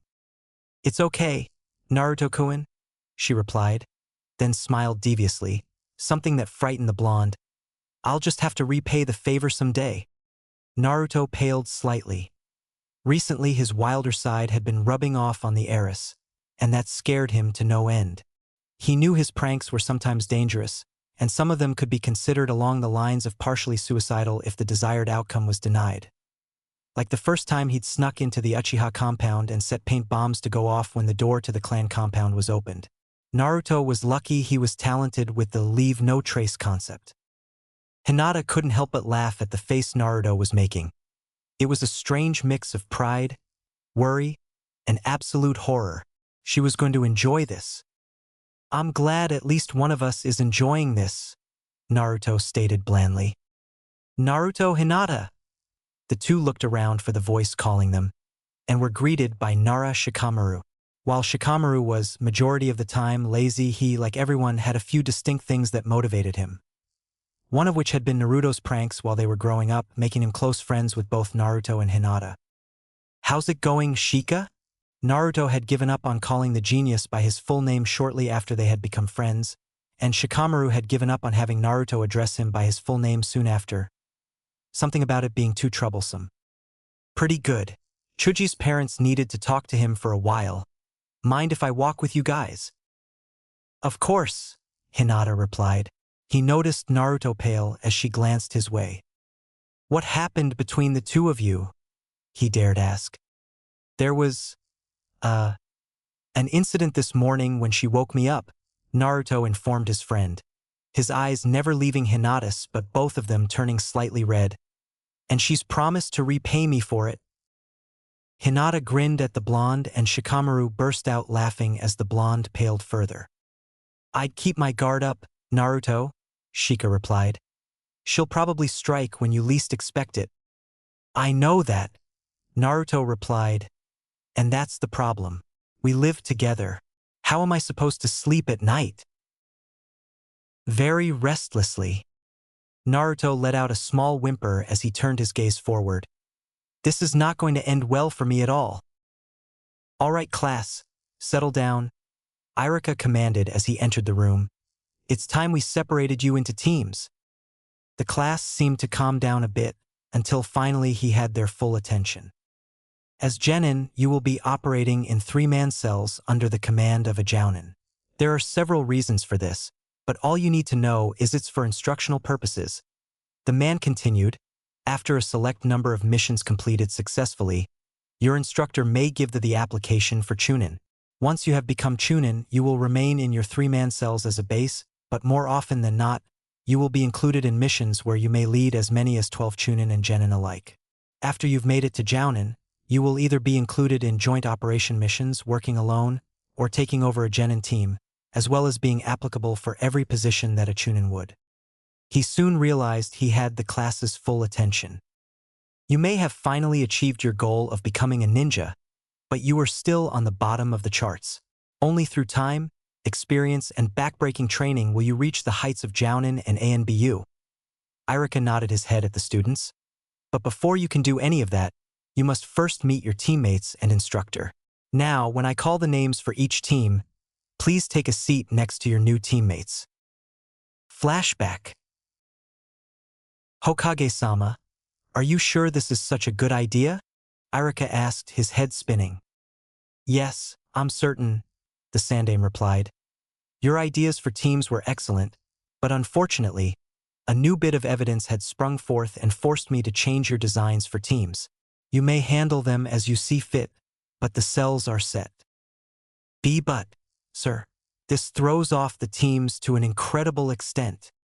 No, Irika, you need to look at each of your students individually and stop looking at their families. My formations are not flawed, and you students will prove themselves. Have faith in them. Hi, Hokage-sama. End flashback. Teams 1 through 6. Irika stated as he finished calling out Team 6. You are to head to the training grounds. Your Jounin instructors will meet you there. Mizuki-sensei will be waiting for you. When they had filed out of the classroom, only 9 students were left, and Irika ushered them to the front rows. Something wrong, sensei? Ino, a blonde-haired girl wearing purple, asked, seeing the worry on his face. No, and yes. Yes and no, Sasuke asked, his onyx eyes boring into Irika's. What do you mean? All right, I was requested by the Hokage himself to relay this information to you. So Kiba? A boy with brown hair and red face paint lifted his head up. Shikamaru. The boy tried his hardest not to doze off. And everyone else, I need your undivided attention. The room quickly became silent and shuffling ceased, and they stared into their sensei's eyes.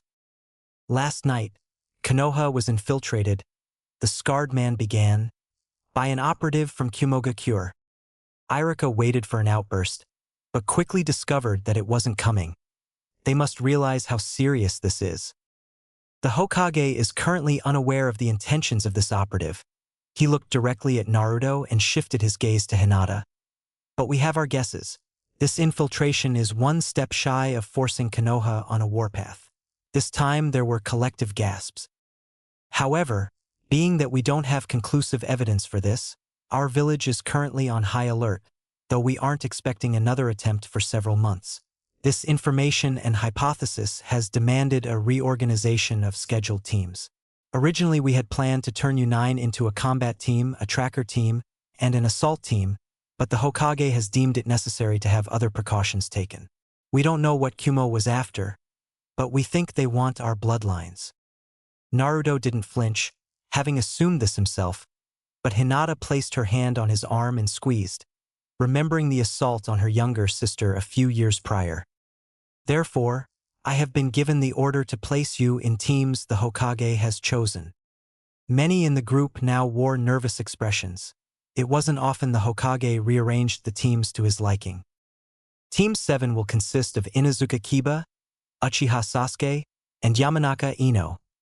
There was no arguing and no cheering, only the shuffle of feet as the 3 took seats beside each other. Team 8 will include Nara Shikamaru, Hyuga Naruto, and Hyuga Hinata.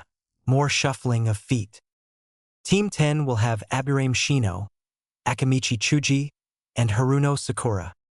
My apologies, sensei. A pink-haired girl piped up.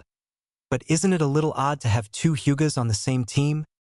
It won't really matter who's on whose team, actually. A man with silver hair commented while 2 others joined him in the front of the classroom. Because you'll all be training together. The assignment of the teams is currently a formality. The man nodded to Irika and paced back and forth in front of the students. I see why the old man decided on these ones. A man with black hair and a cigarette in his mouth whispered to the woman beside him. I was a witness to their graduation exams. These 9 graduated at the top of their class ability-wise. But we haven't seen them in action yet, the silver-haired man replied quickly, his one visible eye shooting to each student before moving on to the next. This is a hit or miss affair, kids. You either do great or you die. Many of the students swallowed the lumps in their throats. You've been inducted into the High no Kage apprenticeship. For the next 3 months your lives are going to be a living hell, I promise.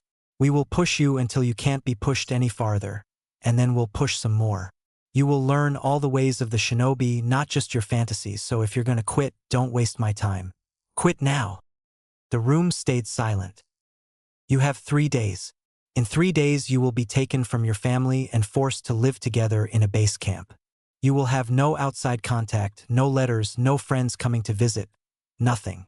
You will learn to live and operate as a unit and as pieces of a whole. By the time we are done training you, you will be worthy of the title High no Kage. The group had been given 3 days to enjoy themselves and say goodbye to their loved ones. Surprisingly enough, even though the students themselves had never heard of the program, when they mentioned it to their parents, most went wide-eyed. Very few took it in stride. At this particular moment, Naruto was at one of his favorite places, Ichiraku's. "Hey, old man, guess what?" the blonde yelled into the back after making sure no one else was present. "Hey, Naruto, what's got you excited today?" a middle-aged man asked, walking to the front with a large pot full of ramen. "Ever heard of the Hai no Kage program?" "Actually, yes," the man replied, surprising the blonde. "It was a program devised by an old friend of mine. The Shadow of Fire program was to be used to train an elite guard that would be used as the Hokage's personal guard or, in times of war, commanding officers that could effectively turn the tides of war." Naruto hadn't heard as much as Tucci apparently knew, and was hanging on to his every word. The program would train several students, usually the prodigies of their generation, in the true way of the ninja, forcing them to understand the importance of everything a ninja uses: terrain, time, information, tools, taijutsu, ninjutsu, genjutsu, and finally physics and the laws of nature. The entire purpose of the program is to prepare young minds to be ready to fight and eliminate at any time, any place, and under any conditions. The older man set the pot down and emptied a bit of its contents into one of Naruto's bowls. Ayam had set aside around 20 bowls for the blonde's exclusive use when he started showing up again. The program was unfortunately put on hold before it began. The fourth Hokage had everything set up and ready to go, until the nine-tailed fox showed up. It single-handedly eliminated over 3/4 of our ninja population, and wounded many more. Since then, the program has been nothing more than a sheet of paper waiting to be put in effect. Tucci sat Naruto's bowl in front of him, but noticed that he didn't immediately begin digging into it and began putting the pieces together. "So they've finally started it back up, huh, kid?" the older man asked, setting his pot to the side. "Yeah, it has a total of 9 applicants. I'm one of them," the boy replied, staring down into his ramen. "Congratulations, kid." "Huh. You have to be the best of your generation to get accepted into the Hai no Kage. You done good, kid. Tell you what, this bowl's on me." "You really mean it?" "Yup." The old man grabbed his pot and turned to take it back into the back. "You rock, old man." The only sound that could be heard in the room was the flickering of candles as the Hyuga elders sat on the edges of a bamboo-lined walkway. After several moments of silence, 2 figures emerged from the entrance of the room before slowly beginning their trek to the altar at the end of the path. As they reached their destination, the 2 knelt, before lowering themselves to the Seiza position and setting 2 similar-looking candles in front of them.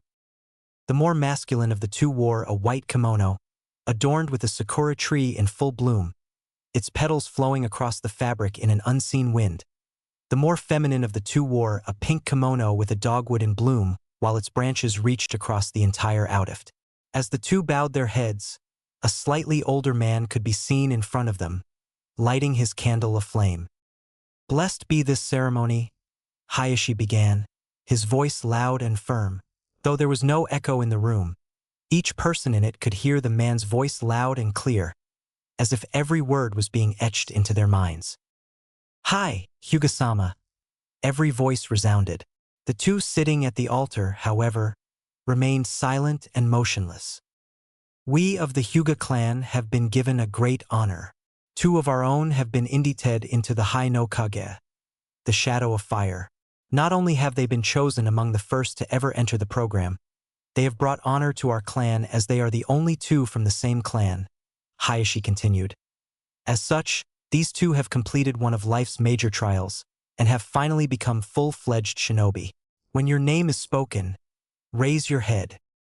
Hyuga Hinata," the man continued. The young girl lifted her head and locked eyes with her father. After a brief smile, she closed her eyes. "Hyuga Naruto," Hayashi finished. With this name, many of the council gave disapproving glances, but in the Hyuga clan, tradition was worth more than pride. The boy lifted his gaze to that of his surrogate father and closed his eyes. "Rise, children, and accept the title of Hyuga clan shinobi." The two rose from their positions and turned back towards the entrance. Slowly, with their eyes closed, Hayashi led them back to the doorway, each council member's head bowing as they passed. When they reached the end of the path, Hayashi beckoned them to turn around again. "Open your eyes, my children." The two did as commanded and, upon this, the entire council faced them and bowed as one. "From now on, your challenges will only become more difficult," Hayashi began. "As your journey through life lengthens, you will learn much and you will experience much. Remember that it is yours. This life is yours and no one else has one that is like it, nor will they ever. You will continue to grow into greatness." "Thank you, Hyuga-sama," the two replied in unison, taking one knee. "Tonight, you will both bear the mark of the Hyuga clan." Hours later, Naruto and Hinata could be found walking down the hallway laughing and smiling. They had undergone the Hyuga coming-of-age ceremony, which, thankfully, entailed very little. To Naruto, this was a godsend, seeing as he had barely slept the past few nights. As the ceremony came to a close, the two were led down an unfamiliar corridor in the house, and into a room where the Hyuga symbol was tattooed into each right shoulder. Right now, other than a bit of discomfort and itching, the two were happier than they'd ever been. Naruto and Hinata had been waiting at the appointed meeting spot for a few minutes when the other students began to show up, each wearing a sleeveless shirt showing off the tattoo on their right shoulders. "I didn't realize every clan was doing that," Ino commented after she walked up to Hinata. "I wonder if it's a mark of the Hai no Kage?" "Maybe," Kiba commented as he joined the two, his feral smile letting them know just how excited he was. "I know NBU gets a tattoo on their left shoulder marking them as such." By now, all 9 of the students had gathered and were avidly talking about what was to come. Well, the were until he showed up. "My name is Hataki Kakashi, but you will refer to me as Taicho," the silver-haired man commanded as he came upon the group. "There will be no sensei from you. I am not here to just teach you. I am here to drill you into the ground. I have been appointed to the commander of the Hai no Kage unit because I am the best from my generation and am one of the top shinobi in this village. Now, if any of you are having second thoughts, leave, because you won't be able to once we start." After a few nervous glances and a bout of shifting nervously, he smirked. "Good. Follow me." 3 hours and a jog through the forest later, the group came upon a small boat and the ocean. Once they came to a stop, Kakashi decided to explain a bit. "You 9 are to take the boat to that island out there." The group could see him pointing his finger, but they couldn't see the island. "It is heavily fortified, but you won't have to worry about sneaking in. The boat in front of you has 8 oars and a single rudder. 8 of you will be paddling, and 1 of you will be steering." "Which of us is steering, Taicho?" Sakura asked. "That is entirely up to you guys." With that, Kakashi ran up to the water and quickly sprinted across to the island. Did he just run on top of water? Kiba practically swore he'd have to learn how to do that. "Yeah. Anyway, who wants to steer?" The blonde of the group piped up. After a few moments, a couple of the students raised their hands. "Okay, well, Choji, Sasuke, Shino, Kiba, and I are probably the strongest here physically, so I think it would be a good idea if we paddled," the blonde stated, earning a few groans and a grunt. "I'll help paddle," Hinata added in. "If nothing else, it can be counted as helping strengthen my arms." "So there are 6 of us that are paddling so far," Choji commented. 7, Shika added, stepping over to the boat. "Okay, you can steer," Ino stated, walking over to the boat. "Just try not to drive us into a cliff, forehead." "Zip it, pig," the pink-haired Kunoichi growled out as she took her position. After about 20 minutes of switching around and paddling, the group finally had a steady rhythm going and were in the sight of the island when a stone hit Shikamaru in the head. "What the hell?" "Oh crap," Sakura called out. "They're bombarding us with stones." "Dodge!" their silver-haired captain yelled out, throwing another set of stones. "It's up to you to lead them here uninjured, Haruno. They're the muscle and you're the brain right now." The man launched another stone the size of his fist. "Heads up!" The group barely dodged in time. After a few minutes of futilely attempting to dodge the incoming rocks, Shikamaru finally broke the silence. Okay, this is getting annoying. We aren't getting any closer. We don't have much choice, we've got to get to the island, Kiba replied brashly. Yeah, but do we have to use the oars? I don't think he said we have to, but how else would we get there? Is that my cue, Shikamaru? Choji asked, pulling his oar inside. You got it, big guy. Everyone, pull your oars in. After a few looks of curiosity and a few that were apparently accusing him of being insane, all oars were inside the boat. Everyone get to the back of the boat. I'm going to need you as stabilizers, Shika explained. By the time everyone was at the back of the boat, Choji had made it to the front. Body expansion. Both of the boy's arms grew to 30 times their original size, and he quickly started swimming the entire group towards the island. The bombard of rocks didn't stop though. Instead they became faster and more frequent. Naruto, Hinata called out to him. We've got to block for him. If he gets hurt, we'll be even slower than we were beforehand. The blonde nodded his head before taking up a position in front and to the right of the boy, while Hinata took a similar position on the left. Be a Kugen, they called in unison.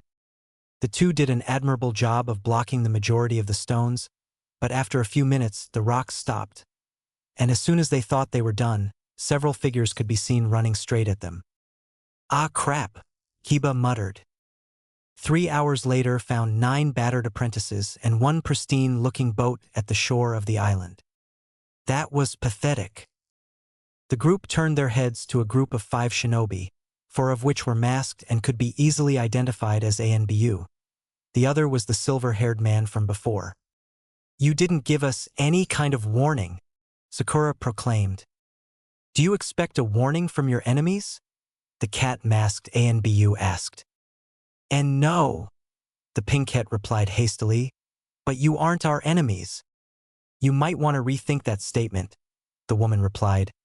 We may be your allies, but in order to make you into true shinobi, we will hunt you down and attack you as if we weren't.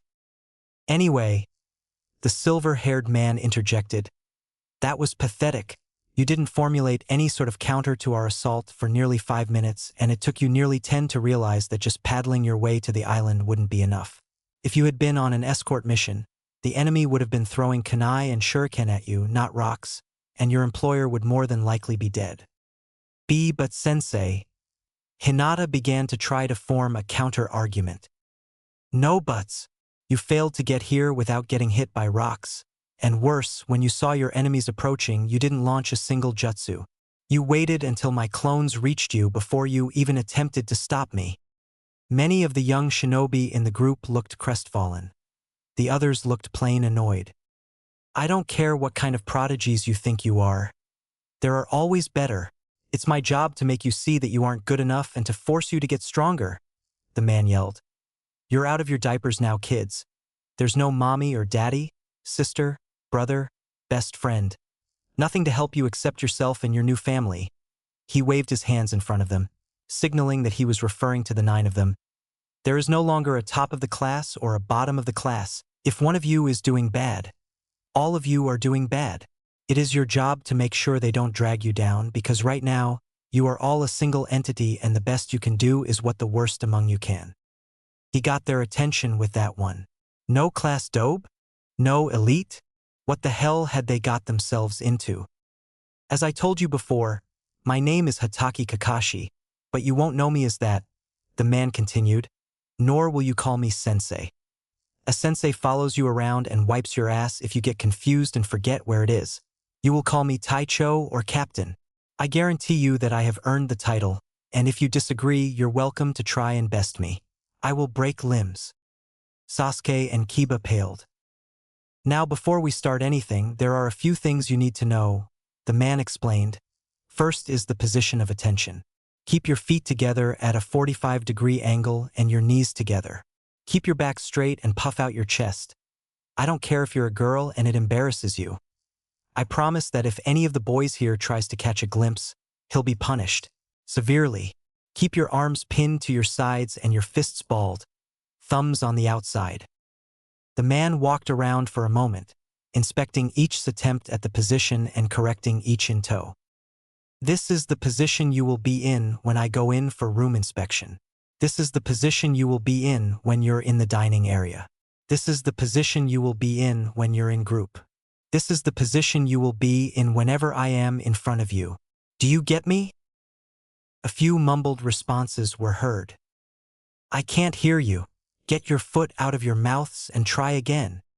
Again, a few yes that he could hear, others mumbled still. What the hell didn't you get when I told you to speak up? He could clearly hear their chorus this time, but he wasn't done. Congratulations. I could hear that one, but it was wrong. You will end every sentence you speak to me with sir. Try again. Yes, sir. Better. Follow these ANBU to your quarters. Men on one side, women on the other. When you get there, you'll find your training uniforms. You get 5 pairs of each, and it is your job to make sure they stay clean. You rip or destroy one, you're down 1. You better take care of these clothes, or you'll be doing your training in the nude. And I give you my word as a captain that I will make you do it. Another chorus of yes sirs and the ANBU led the students away. Kakashi smiled to himself. It felt good to get to yell at people sometimes. The position of Captain Overseer of the High no Kage project was a job Kakashi was glad he had taken. Not many got offered something like that, and from the Hokage nonetheless. But right now he was developing a migraine and a weariness was beginning to find him. What in the world was the academy teaching these kids?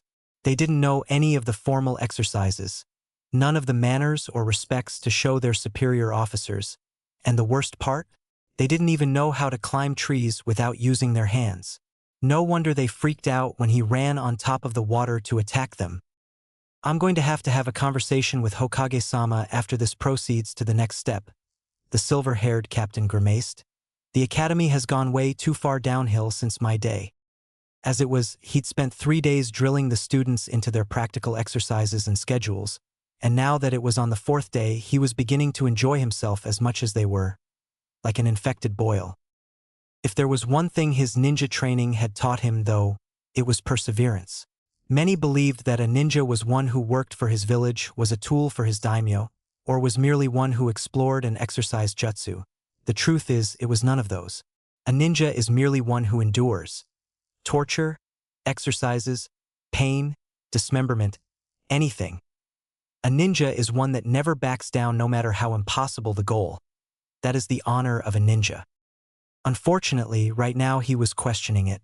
The first week of the training should have been spent driving their new training schedule into their heads, but he was still walking behind them and kicking the back of their knees when they locked them. At least that activity was humorous. What the hell is with that guy? Kiba screamed more than asked as he began folding his bed covers. You don't tell a guy to stand up straight and expect him not to stand up as straight as possible. You locked your knees, Kiba? Shino replied stoically. You should have at least figured out not to lock them after the first time. The Inuzuka flushed slightly at this statement. I don't know, Sasuke commented, seeing his chance to get a jibe at the boy. I don't mind a little comedy relief in a place like this. Why you dash? Give it up, Kiba, Shikamaru interrupted.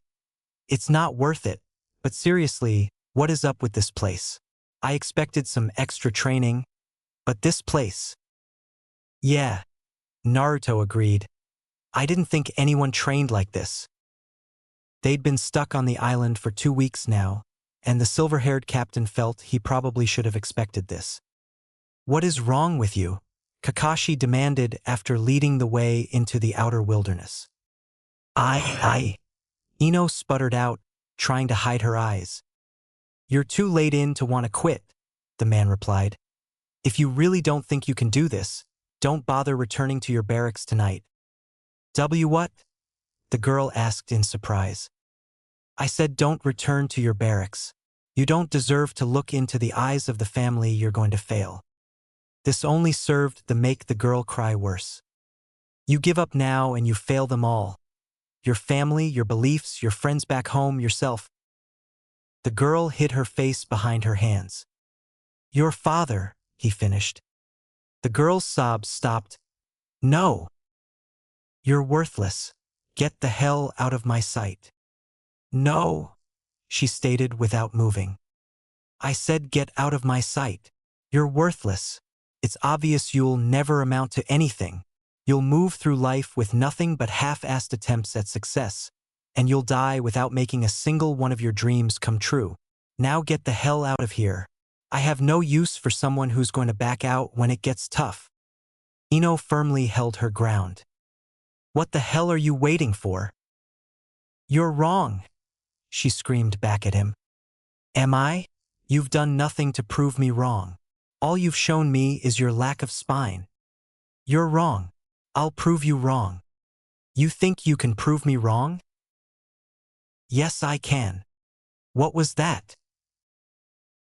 I said, yes, I can. I don't think I heard that right. What was that sentence one more time? I said, yes, sir, I can. I will prove you wrong. You'd better get the hell back to your barracks. With that, the blonde marched herself back to her friends. For someone with mind tricks, she sure was easy to manipulate, a cat-masked ANBU stated as she leapt from her perch.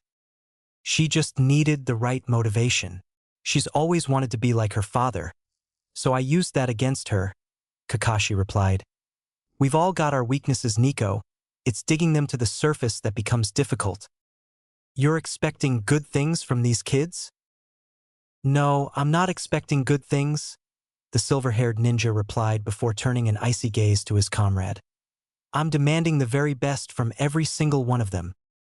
2 months. It had taken 2 months for Kakashi to get his charges to the level he'd thought they would be the moment they fell into his hands. Each of them could easily perform water walking and tree climbing now, and though among friends many of them were constantly on guard. Being stuck with an ANBU caption that liked to keep his people in shape was one thing, but having to be on a constant guard in fear for your life because that same ANBU captain had psychotic ways of making sure you were in shape was something else entirely. Some of the high no Kage hopefuls recalled having seen Captain Hitaki a few times in the village, walking along reading some unknown book.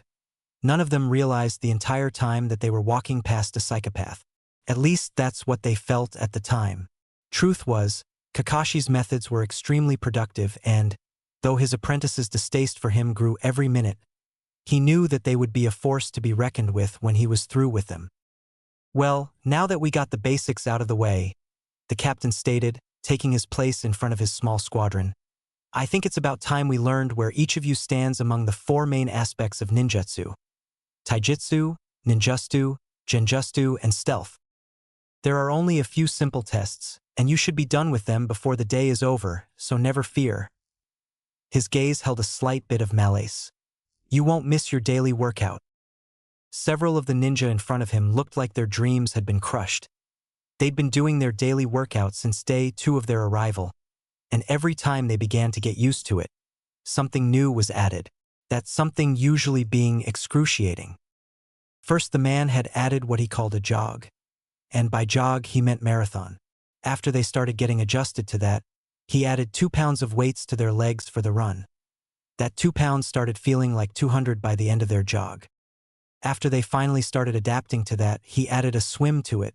It wasn't so bad, the 3 laps around the island, at least not at first. The group eventually started to get used to it, and then, wouldn't you know it, he changed it up on them. Now they were swimming around the island while hidden ANBU were throwing rocks at them. The group was pretty sure something must have happened to their captain when he was a child. Many came to the thought that he may have been running from someone and ended up falling into a lake while trying to get away.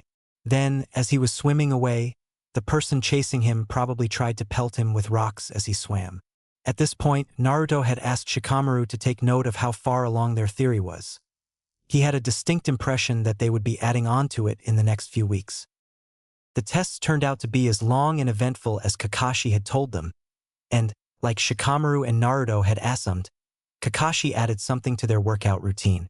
Now, instead of just swimming around the island, they would have to dive in, swim for 1 minute, after which an ANBU would blow a whistle, signaling the group to launch out of the water and run on top of it.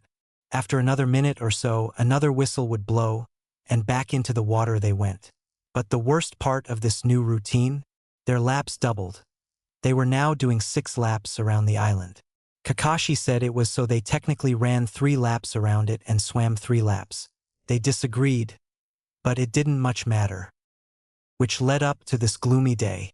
The water around the island had risen slightly, but not too much to worry over, and the sun was blocked out by dark gray clouds. "What are the odds you think it's gonna rain, Shika?" Naruto asked as he and the group made their way to their training area. "It kinda smells like rain." "I don't know," the Nara replied lazily. "Kiba?" "Pretty high up there," the Inuzuka replied after taking a deep breath. "I'm surprised it hasn't started yet. The air is saturated with moisture. But I doubt our fair captain will let us skip out on any of our exercises," Sasuke replied, the distaste in his words apparent. "I doubt he'd give us a break even if it started raining fire. Hell, he'd probably tell us to dodge the stuff as we ran on top of the water." "Sounds about right," the blonde replied, shifting his hands until they were behind his head. "All right, because of the gloomy conditions, you're going to be skipping the Maradash jog today," Kakashi stated as all the High no Kage gathered. "Did hell just freeze over?" Naruto whispered to his lazy comrade. "No telling. And instead, we're going to be tripling your water exercises," the man finished, his eye closing in an obvious attempt at a cheery smile. His only reward were the defeated faces of his students, but to him that was more than reward enough. "Now let me show you why." He quickly took to the trees, his young charges following him as best they could. Even with all their running, the man was still naturally faster than they were. "He's a demon," Naruto whined as he chased after his captain. For some reason, he thought he heard a chuckle in his head, but before he could ask anyone else if they heard it, Kakashi signaled the group to halt. Before the group was one of the most terrifying sights they'd ever seen. They recalled that this island was, in fact, a few hundred miles into the ocean, and as such they were surrounded by water as far as they could see. But now there were funnels of water lifting all the way into a nearly black sky while lightning flashed and the ocean roared. With what little sunlight that reached the earth, the sky looked as though it was burning a blood red. "What you're seeing now is an anomaly," Kakashi stated, gaining all his students' attention. "What do you mean, Captain?" Sakura chipped in. "This is something most people never see in their lives," the silver-haired Jounin answered. "There is a mixture of fire, water, wind, earth, and lightning in this storm. Fire from the sun, water from the ocean, wind from the hurricanes, earth from the jagged rocks being torn from the sea and sent vaulting into the storm, and lightning from the very center of the electric storm itself. This is known as a joining of the elements. Every element is at war here. Every element is working together here. They battle with themselves and against everything around them." The students were no longer looking at their captain, but at the storm itself. The winds had become powerful enough to bend the trees at their backs, but with their recent chakra control exercises, they could easily hold their footing. "I have already ordered all our supplies for survival underground. You don't have to worry about any of your possessions not surviving this onslaught. The only thing you have to worry about surviving it is yourself and your brothers and sisters. The storm will hit the island in less than 10 minutes. Your job isn't just to complete 18 laps. No, scratch that, you don't have to do any laps. All you have to do is survive." The group stared at him as though he'd just grown a second head. "It's just the 9 of you now. I'll be watching, but you'll never know I'm there. If you're dying, I won't save you. Good luck." With his parting statement, their captain disappeared. Kiba summed up their predicament pretty easily. "This is turning into one hell of a trip. 10 minutes my dash." "Kiba," Shikamaru interrupted. "Now isn't the time to be complaining. It's the time to be running." The storm struck the island sooner than Kakashi had predicted, and now they were doing their best in their search for shelter. "Up ahead," Hinata called out, wincing as it started to hail. "There's a cave in the rock face." Several taxing moments later, the group had huddled down inside the cave. "I know we're tired, guys," Shikamaru commented, And I personally would love nothing more than to just lay down and fall asleep, but we've got to do a bit of planning. I agree, Naruto stated, catching the group's attention. But we've got something else to do beforehand. Sasuke? The obsidian-eyed boy cast him a glance. Sakura? The kunoichi faced him. We need firewood. With the hail and rain, we need to gather it as soon as possible. Can I get you two to join me in scavenging some? Sasuke nodded his head, with Sakura following a moment after. We'll be back in soon. Can it wait until then? I'll join you, Kiba added in. That way we can go off in two different directions. Hurry back, guys, Shika replied as they set out. Kiba. It's no use, I called out. It's all too wet or too alive. Have you ever heard of SQA wood? Naruto asked, searching the trees. SQA wood? Yeah, it's actually a condition of wood more than a type of it. No matter how wet SQA wood gets, it still burns. I looked around on the ground. Sure, there were different pieces of wood everywhere, and some were bigger than others or different colors, but nothing really struck me as that sort of wood. Well, like I said, the blonde returned to my side holding a regular piece of wood in both hands. SQA wood is a condition of wood. He handed me the two pieces of wood, and it was easy to tell the difference. One was of normal weight while the other was lighter than normal. I'm sure you've noticed which is which, the blonde continued despite my silence. SQA wood has reached the middle mark between being dead and being alive. Green doesn't burn easily, but neither does black. SQA wood has lost all its moisture and, being dead, it can't get it back without rotting. A lot of times SQA wood is still attached to trees. The Hyuga easily broke off an obviously dead limb from a tree to emphasize the point. And it's easiest to find it there. Alright, then why are we searching the ground too? By now I was getting rather tired of being both rained and hailed on. It sounds like a waste of time. Why not just go for the ones on the trees? Because it just started storming? The boy yelled over a loud clap of thunder as he picked up a few pieces of wood from the ground. So we should grab as much from the forest floor as possible before it absorbs too much water. I nodded my head in response. It was a good point and a good plan, but one thing made me a bit uncomfortable. How do you know all this? The blonde's eyes glazed for a moment before returning. Sorry, I'd rather not talk about it. Fair enough. Obviously, it was something that had affected him pretty badly in the past. I could relate to that. All right, what say you to hurrying up and getting out of this mess?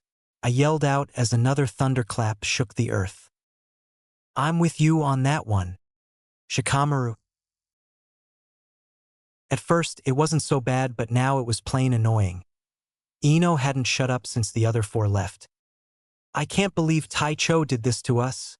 He'd already heard her say that phrase 3 times. He was beginning to think he was caught in a genjutsu.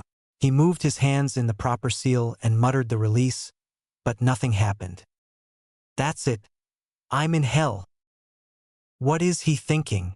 Forcing us to go through with this and disappearing. He feeds us the false information about how far away the storm is. I can't wait till this storm ends. I'm so not letting him hear the end of this. Tomorrow he'll wish he never came up with this stupid idea. Ino, I interrupted. I doubt he lied about the storm on purpose. I don't care, she replied, her defiant streak showing.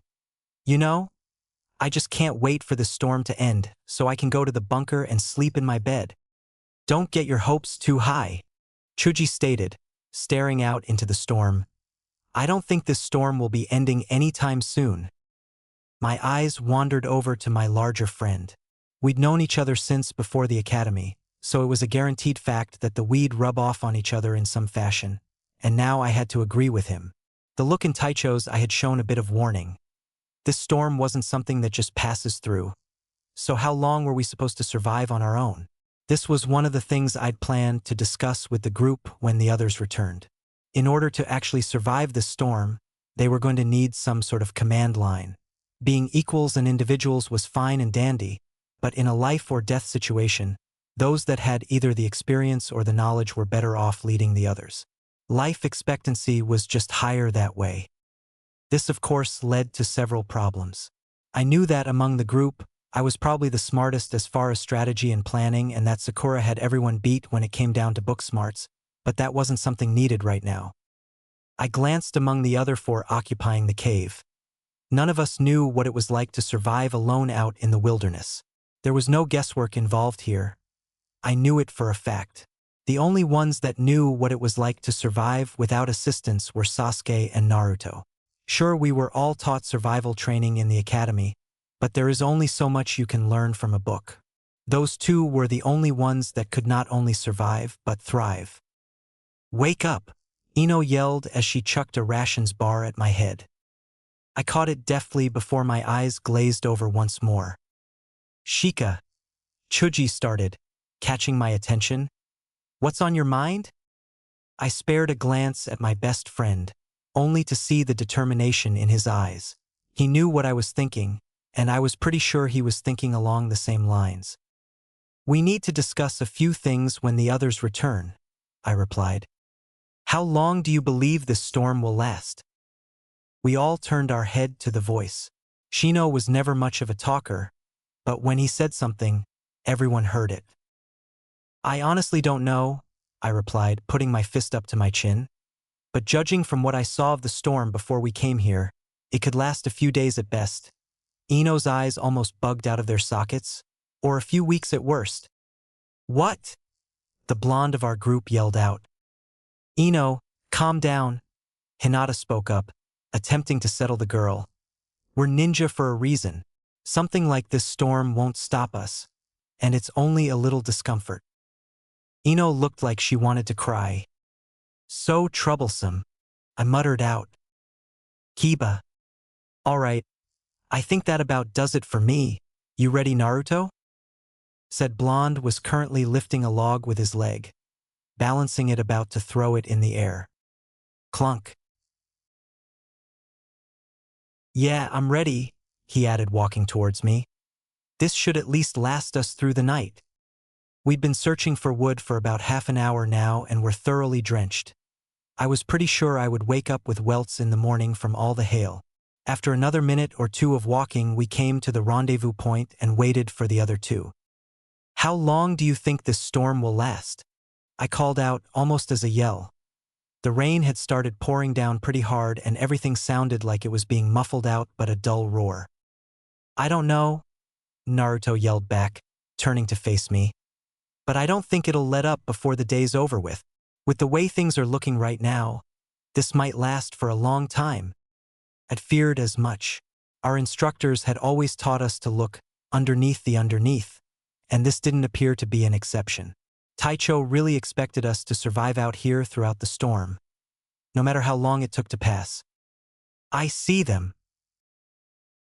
We met the two in the middle. "Looks like you two had some luck," Sasuke yelled out, his own arms filled to the brim with wood. "Yeah. Thanks to Blondie here, we can get started on the fire right away. Let's get back to camp," I yelled back. "Wait, guys," Sakura commented, pausing for a moment. "Do you hear that?" Sure enough, there was a loud sound coming from the north. I turned my head, immediately wishing I hadn't. "Oh crap. Mudslide, run," Naruto yelled, charging forward. "Shikamaru. They sure are taking their time." By now the temperature had begun to drop, but because of the rain the young shinobi had been forced to shed their upper layers of clothing. "They'll be here soon, Ino," I replied.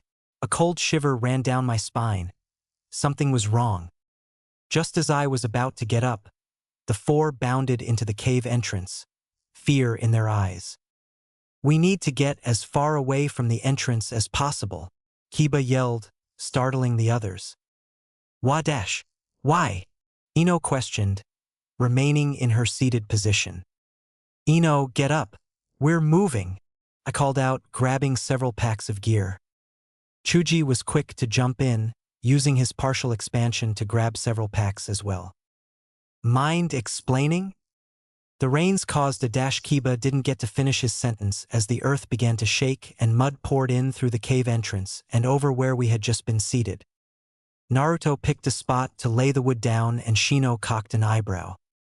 So that's what my insects were nervous about. A mudslide. Yeah, I'm not entirely sure how it happened, but before we knew it, it was plowing down the mountain behind us. We're lucky we picked a cave facing the storm and not one facing away from it, the blonde stated. You're right, I replied swiftly. Let's get the fire started. I'm sure we're all cold and you four look drenched to the bone. I suggest stripping and putting your clothes over the fire. I couldn't help but laugh to myself. Before I'd said anything, Naruto had already began taking off his clothes. Hey, Ino cried out, blushing. There are ladies present. There are no ladies present here, Sasuke interrupted, taking his clothes off as well. Only shinobi. I would much rather the group here see me nude or for me to see the same of all of you than die of hypothermia. We should at least leave our underwear on, Naruto replied, his gaze locking with Sakura's. I don't think it will kill us. We'll just have to sit close enough to the fire for them to dry too. I was pretty sure the pink-haired girl had never been more thankful of the blonde in her life. Either way, the only one of us here anywhere near adept at Keton Jutsus is you, Sasuke, I continued. Could I convince you to light the fire for us? It might take a while if we try it the old-fashioned way. The smirk on his face assured me that I'd won him over. So, I know all of you from the academy, Naruto began through the sound of cackling firewood. But I don't really know many of you personally. I think some real introductions would be a good start to this training of ours. Well, Kiba replied, since you started it up, you're first man. The blonde chuckled a bit. He should have seen that one coming. All right, where to begin?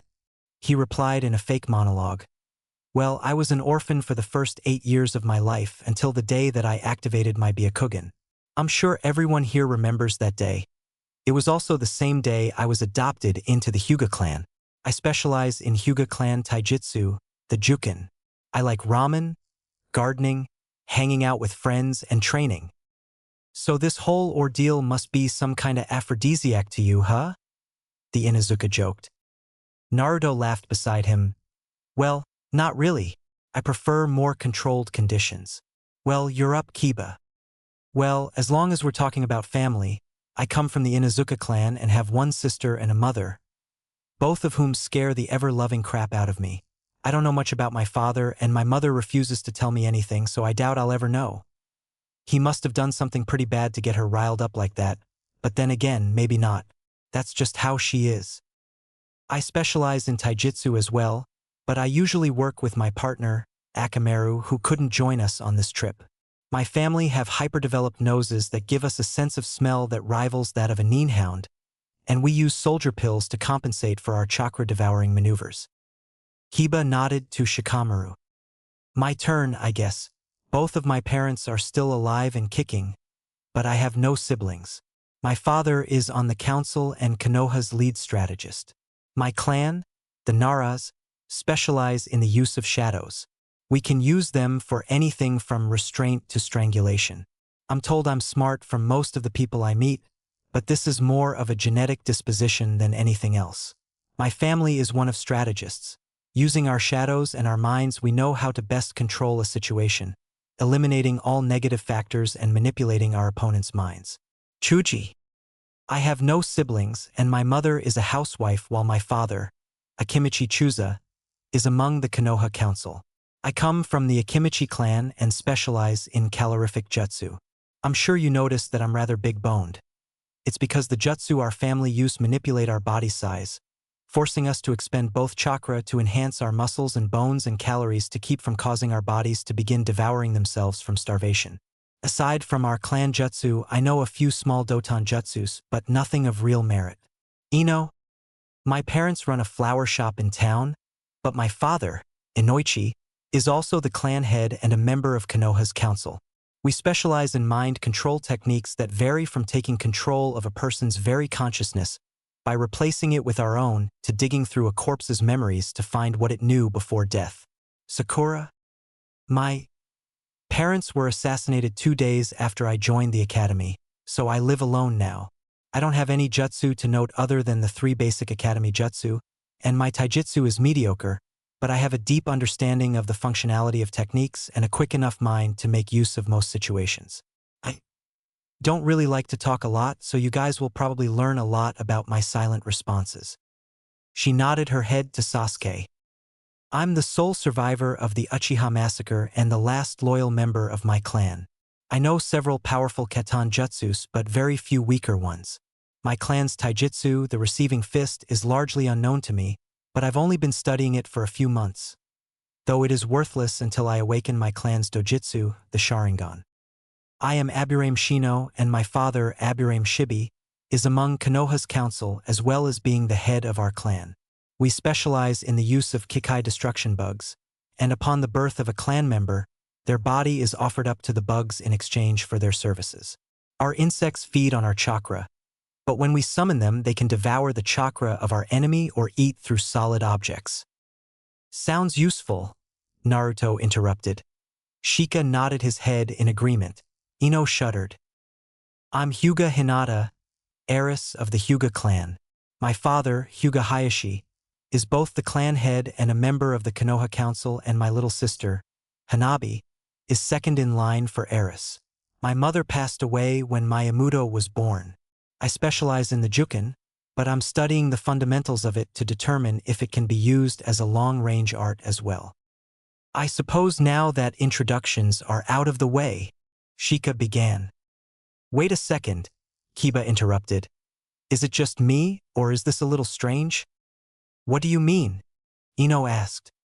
We're all the children of council members or prominent clans. Doesn't this seem a little odd to anyone? Not everyone here is from a clan, Kiba, Shino replied. Naruto and Sakura, for example. But your idea does have merit. We should ask Taicho when we meet with him after this trial is over. Kiba nodded his head in satisfaction. Anyway, Shika continued, I think we need a base chain of command. Why? Shikamaru's hand found his face at the question. Because I'd like to survive, Ino. The girl's eyes went wide. What do you mean by that? This isn't a life-threatening situation, is it? Okay, that's it. I'm annoyed. Yes. Ino, this is a life-threatening situation. We could die. Weren't you even paying attention a few minutes ago when that mudslide hit? Had you still been sitting there, you would be dead right now. Without a chain of command, we will barely survive out here. Calm down, Shika, Chuji calmly stated, putting his hand on the boy's shoulder. He's right, Naruto continued for him. We need some sort of command structure, and we're better off putting the people who've survived in the wilderness or survived alone at the top of it. Which leaves 3 of us that we know of, Sasuke intervened. Naruto, myself, and Sakura. My thoughts exactly, Shika continued after calming a bit. But there's more to this situation than that. We need a supply of food. We have some timber, but it's not going to be enough to last us through this ordeal. And we need to either dig our way out of here, or go deeper into the cave to see if there's another way out. For now, I suggest we leave both Naruto and Sasuke in charge, considering they've got the most experience with wilderness survival, and we can use their advice to our advantage. Myself and Sakura are among the most intelligent of us, so we'll hold the final bar on group decisions. All of us, however, are going to be grunt labor. We will need to get dirty, of that there's no doubt, and I hope everyone here will be willing to do so when it happens. For now, I think we should get some sleep. We've got a lot to do tomorrow. 2 hours later. Ino. I can't believe this is happening. Try not to worry about it, Ino. My head jerked in the direction of the voice. Hinata, what are you doing up this late? I've been having some reoccurring nightmares lately, but that doesn't really matter. What's eating away at you, Ino? The way the young girl smiled at me forced me to trust her. I knew I had to get it off my chest one way or another. Taicho left us in the wilderness to die. Hinata sa-. Just Hinata, please, the pale-eyed girl interrupted. Okay, Hinata. I almost quit our training a few weeks ago. I tried my best to hide my eyes behind my hair. I just couldn't take it.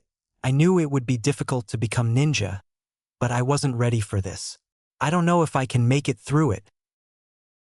Ino, the girl consoled. Who are you doing this for? What do you mean? Why are you a ninja? Are you doing it for yourself? Your family? Is there some person out there that you're doing this for? Why yes, my father. He's always been there for my mother and me. I just want to make him proud of me. There's not a whole lot the Hyuga clan's eyes miss, she replied quietly. But I don't need my eyes to see how proud of you your father is. Every day when we were younger, I would watch the other students leave with their parents before the house guard would come and pick me up. I used to watch your mother and father come and pick you up, as well as all the others' parents. I even watched the kids that didn't have any parents leave on their own. Hinata's eyes were mesmerizing. Never before had I seen such a strange range of emotions play across the girl's face. Everything from envy to sadness crossed over her eyes, causing them to slowly turn darker or lighter hues as their respective emotions passed. Was this another trait of the Byakugan? Among all of the children from the academy, it was easy to tell your father doted on you the most. I don't think you have anything to worry about there. I didn't know why, but the way she said it made me believe her. Apparently the relief showed in my eyes. So the real question is, do you want to keep doing this? My eyes grew wide. She had a point. Why was I doing this? Was it really just for my father? Think on it, Ino. With that, the pale-eyed girl left to return to her sleeping bag. Wait, Hinata? Yes.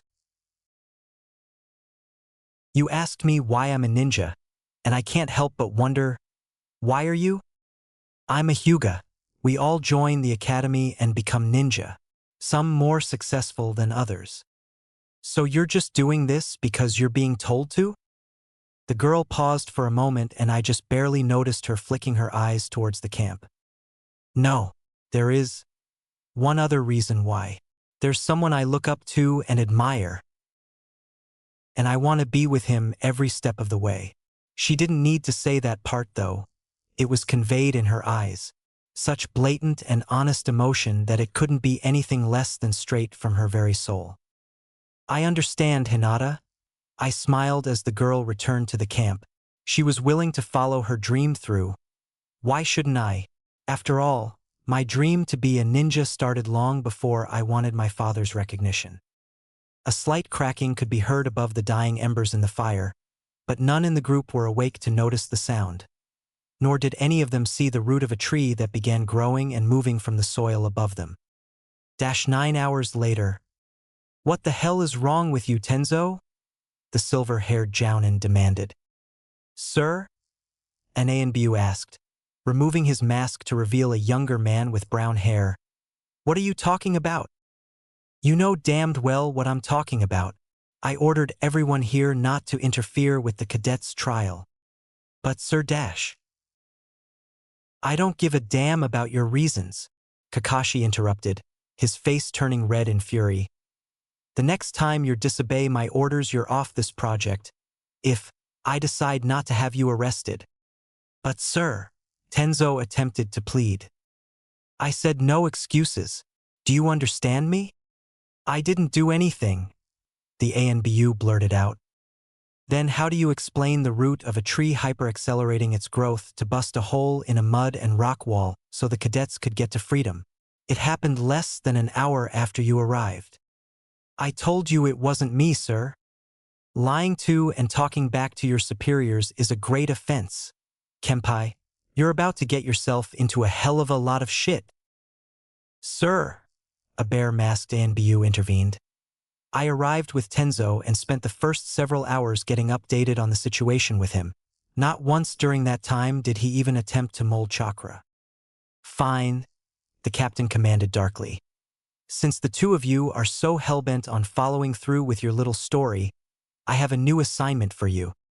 Tenzo placed his deer mask over his face. If Deer didn't do this, find out who did. Kakashi blinked and the two were gone. A deep rumble awoke the 9 shinobi, and upon standing, Sakura felt a strange mix of relief and extreme curiosity. A gigantic tree root had ripped through the earthen wall the previous day's mudslide had created, leaving a hole big enough to escape through. Thank goodness, the pink-haired cadet sighed, but found her attempt to breathe back in painful. What? Ino huffed out, experiencing the same problem. On closer inspection, the only one not suffering from breathing was the blonde Hyuga in their group. Ino ran to the wall and began inspecting it with what little light she had. "Oh no," she groaned, leaning her head against the wall for a moment. "We have to leave. Now." She quickly gathered what things she had and began storing them in their specified scrolls. "What's wrong, Ino?" Shika huffed out as he, too, began panicking. "This cave is infested with a black mold," she explained. "We didn't have much light last night, so I didn't notice it. The fire we had going activated it, and since the mudslide the other day plugged the entrance up, the only place the spores had to go was in our bodies." Shikamaru turned his head to the exit, only to look on in confusion. "What the dash? We don't have time to ask questions. Shika," Naruto broke in, "we need to get out of here, so start packing. If we inhale the spores much longer, they will eventually begin tearing down our immune systems and affected our muscles and organs," she continued, rushing over to help Chuji pack after finishing hers. "It could even kill us." She activated another scroll and tossed it to her chubby companion. "You, however," she laid her eyes on Naruto and paused for a second. "You're not even breathing hard. Isn't the mold getting to you?" "It might be," Naruto answered with a confused tone. "You must have one powerful immune system." The blonde had the decency to look embarrassed despite his amused grin. "So where are we headed from here?" Kiba asked, walking to the entrance of the cave and wincing as he watched the hail pummel the mud. "To higher ground," Sasuke answered as he joined Kiba. "We'll be looking for something similar to this cave. Any natural formations that can be used as shelter are our best bet. They're more likely to survive this weather than anything we make. Ready, guys?" Naruto turned his head back to the group. 7 nods later, he turned his head to look into Sasuke's eyes. Another brief nod, and the shinobi disappeared. 2 weeks. It had been 2 weeks since the storm started, and the island looked completely different than it had before. There were lakes where flats had been. Many of the worn trails had been wiped out, either by debris or the rush or water and hail that seemed in a never-ending torrent. The hurricanes had come and gone multiple times, and it seemed as though they funnels had thoughts of their own, only appearing when the shinobi thought it was safe. But for all the dangers of the island, the group was still in high spirits. The only injuries suffered so far were superficial, even when a flying tree branch struck Kiba in the side. Luckily, Sakura had been studying minor medical jutsu. If it hadn't been for her quick response, Kiba may have been far worse for wear. The resident animals of the island had long since gone into hiding, but more often than not, the group had been lucky enough to find a pinned raccoon or deer, even fish that had been flung onto the island by a random chance. Yes, all in all, the group was faring quite well. Until now. Naruto, Hinata, Sakura and Chuji had ventured close to the ocean to try to find food. They were running low, and had discussed the idea of venturing to the water to try to find fish, but they didn't make it quite that far. "Hinata!" Sakura yelled out as the heiress held on for dear life. It was amazing how fast the twister came down on them. They'd barely left the cover of the trees when it slammed down, not 20 yards in front of them. Chuji quickly expanded his arm out to reach the limb Hinata was clinging to, even as Naruto ran straight up the tree to grab her. But they were both too late. The branch gave. And the last thing Chuji saw of both Naruto and Hinata was the image of Naruto grabbing her as they were both flung into the ocean. "Break. Gone." "What do you mean gone?" Ino screamed as Chuji tried to explain the situation. "Exactly what I said. They were sucked into the storm." "Oh no." "We'll see them again," Sasuke stated matter-of-factly, eliciting a bewildered expression from the Yamanaka. If anyone could survive out there, it's those two. Sasuke's right, Shikamaru commented. And we have a bigger problem. We're still short on food and water. I hate to say it, but we can't focus our efforts into finding the two of them, and their disappearance will make it easier for us to survive. We have to rely on them to find us. You can't be serious? Ino yelled out. They're our teammates, our friends. And how much use will we be to them if we're on our last legs from starvation? Ino shut her mouth. No matter how much she wanted to find them, Shikamaru's observations had merit. She had to trust in them. If they get close enough, we can find them. The group turned their attention to the ever-stoic Shino, having said his first real sentence in days. I planted a few of my female Kikeichu on them. They release a scent completely odorless to all but the males of their species. I can track them when they get close enough. To be completely honest, Shino, the blonde commented, a strange look on her face. I'm both impressed and thoroughly disgusted by that. You'll get used to it. Break. Nothing. Nothing at all.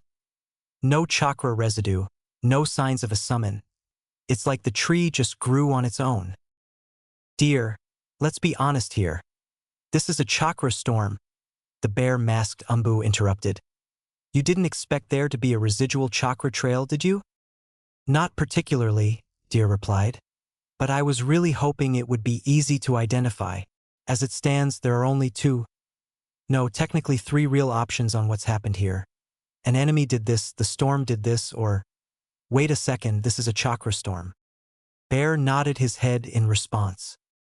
That means that this would have an accelerated effect on all creatures exposed to it for an extended period of time, right? Deer's speculation was confirmed with a nod from Bear. That would mean... Could one of the candidates have done this? Bear froze. That was impossible. Wasn't it? We're headed back to camp. The Hokage needs to be informed. Break. The cave was dark, damp and dark, and to make matters worse, it was cold. Naruto stood shivering as he placed the unconscious Hinata a few yards from the mouth of the cave. Had Taicho known about this cave? Naruto shook his head. What did it really matter if he had or hadn't? It's not like this was part of their training course. But it wasn't easily dismissed that the blonde hadn't noticed this cave in his lapse. We can't go back into the ocean as long as those twisters are going on. The boy muttered to himself as he knelt down to check on Hinata. Blue lips? Crap. She's getting hypothermia and I don't have any means to set a fire. Naruto stripped down to his pants and quickly wrapped Hinata in his clothes. They're wet, but they'll do for now. Just need to warm her up before I get going. After about 10 minutes of searching, Naruto found a route that went deeper into the cave and, after a minute of contemplation, decided it was his and Hinata's best bet for getting out. It wasn't like this situation could get much worse.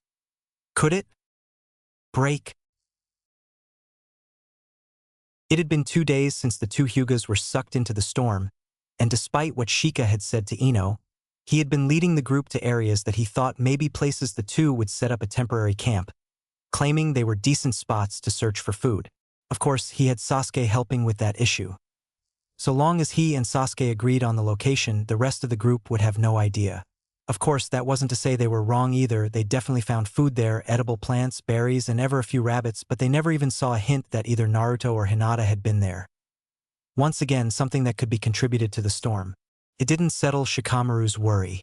Despite the fact that they'd been strangers when they entered the program, they'd endured the same hardships as he had, shared each other's thoughts, foraged for food together, even helped console each other when they'd gotten down about the chances of making it out of this. No, they weren't strangers anymore. They were family, and family never gives up on each other. This isn't looking good, Sasuke stated, walking beside Shikamaru. There's no sign of them at all. We have to keep looking. You know they wouldn't give up on us. Yeah, I know. Shikamaru looked at the others, settling in a nearby grove of trees. I don't think anyone else here realizes the impact this training's having on us. The genius watched as Ino helped Chuji gather berries, talking to him avidly. No, not at all. Break.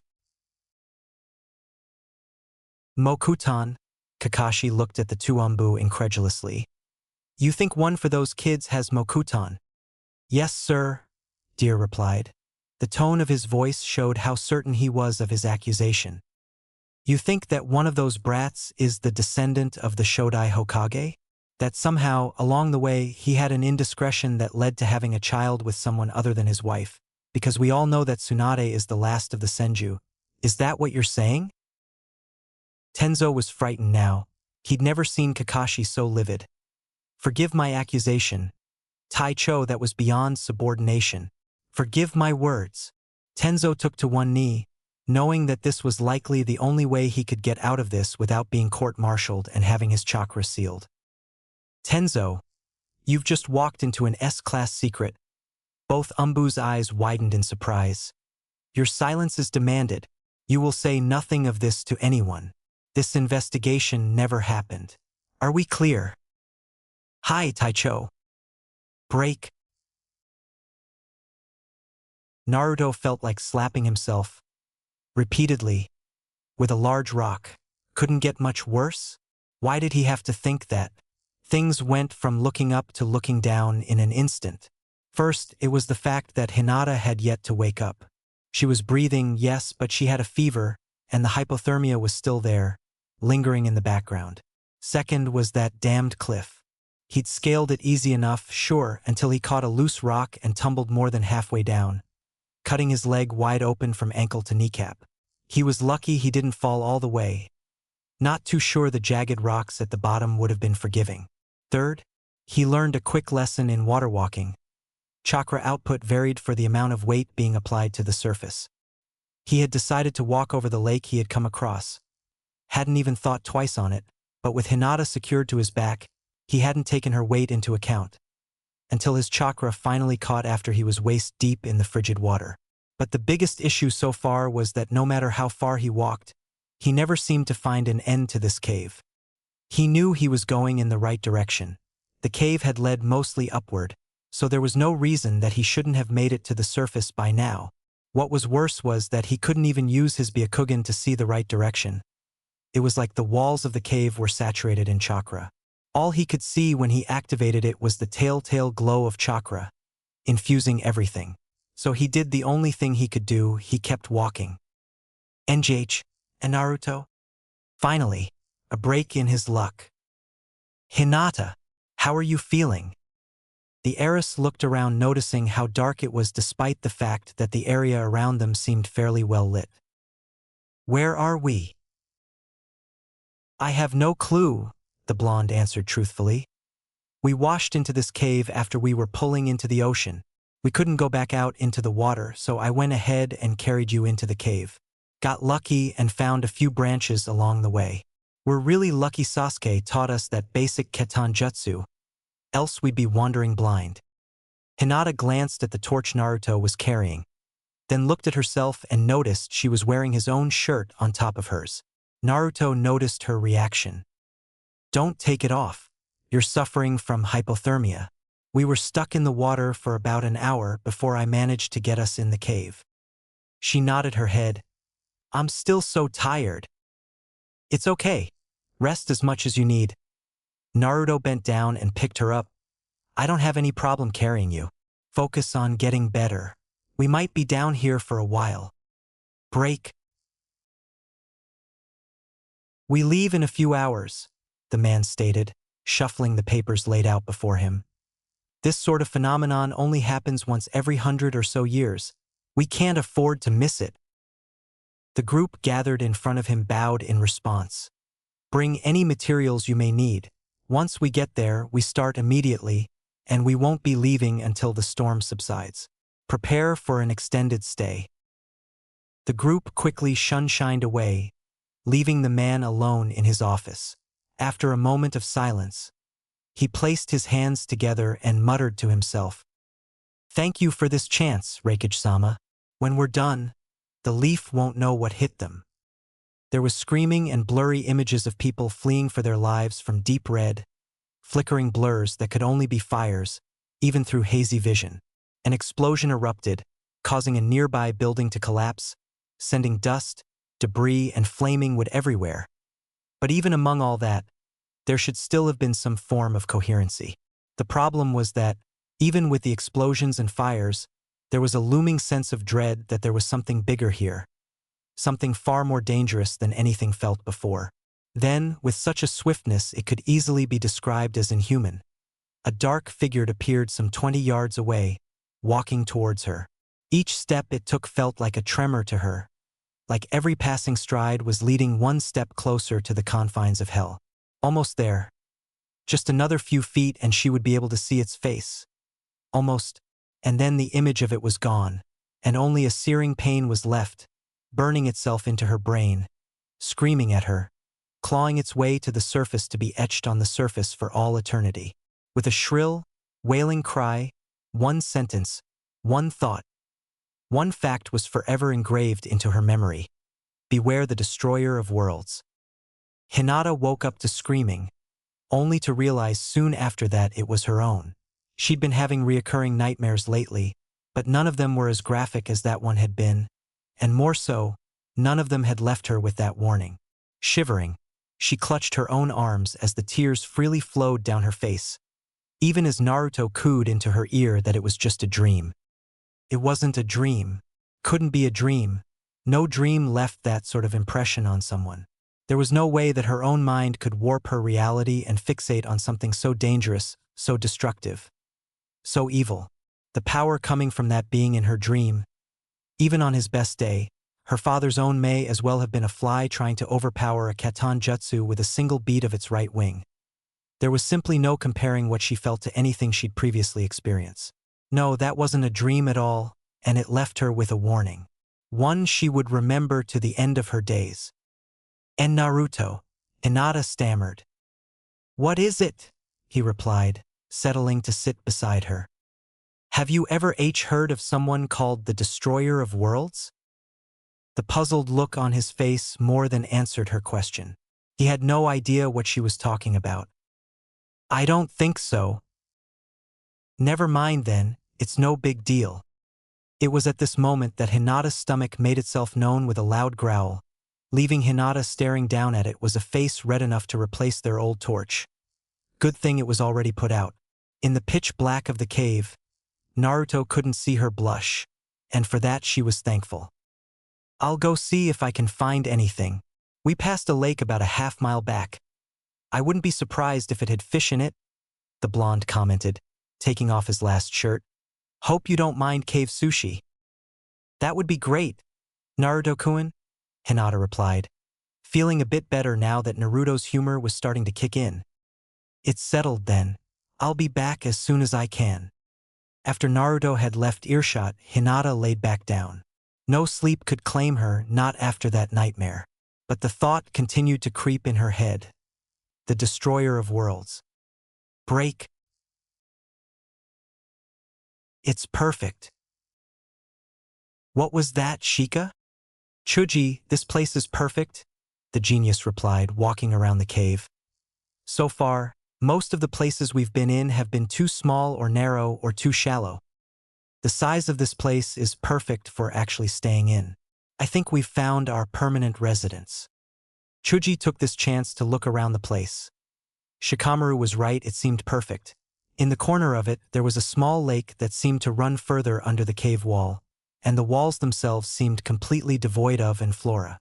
The ceiling was at least 15 feet high and the walls around 20 feet apart from each other. All in all, it was a decent-sized place to stay. "In that case, we can start stocking instead of just gathering for the moment," Sasuke commented, finding his way to the two. Exactly. In a way, they knew that this was their comeback. Break. 2 weeks. It had been 2 weeks since Naruto and Hinata had been dragged into the ocean.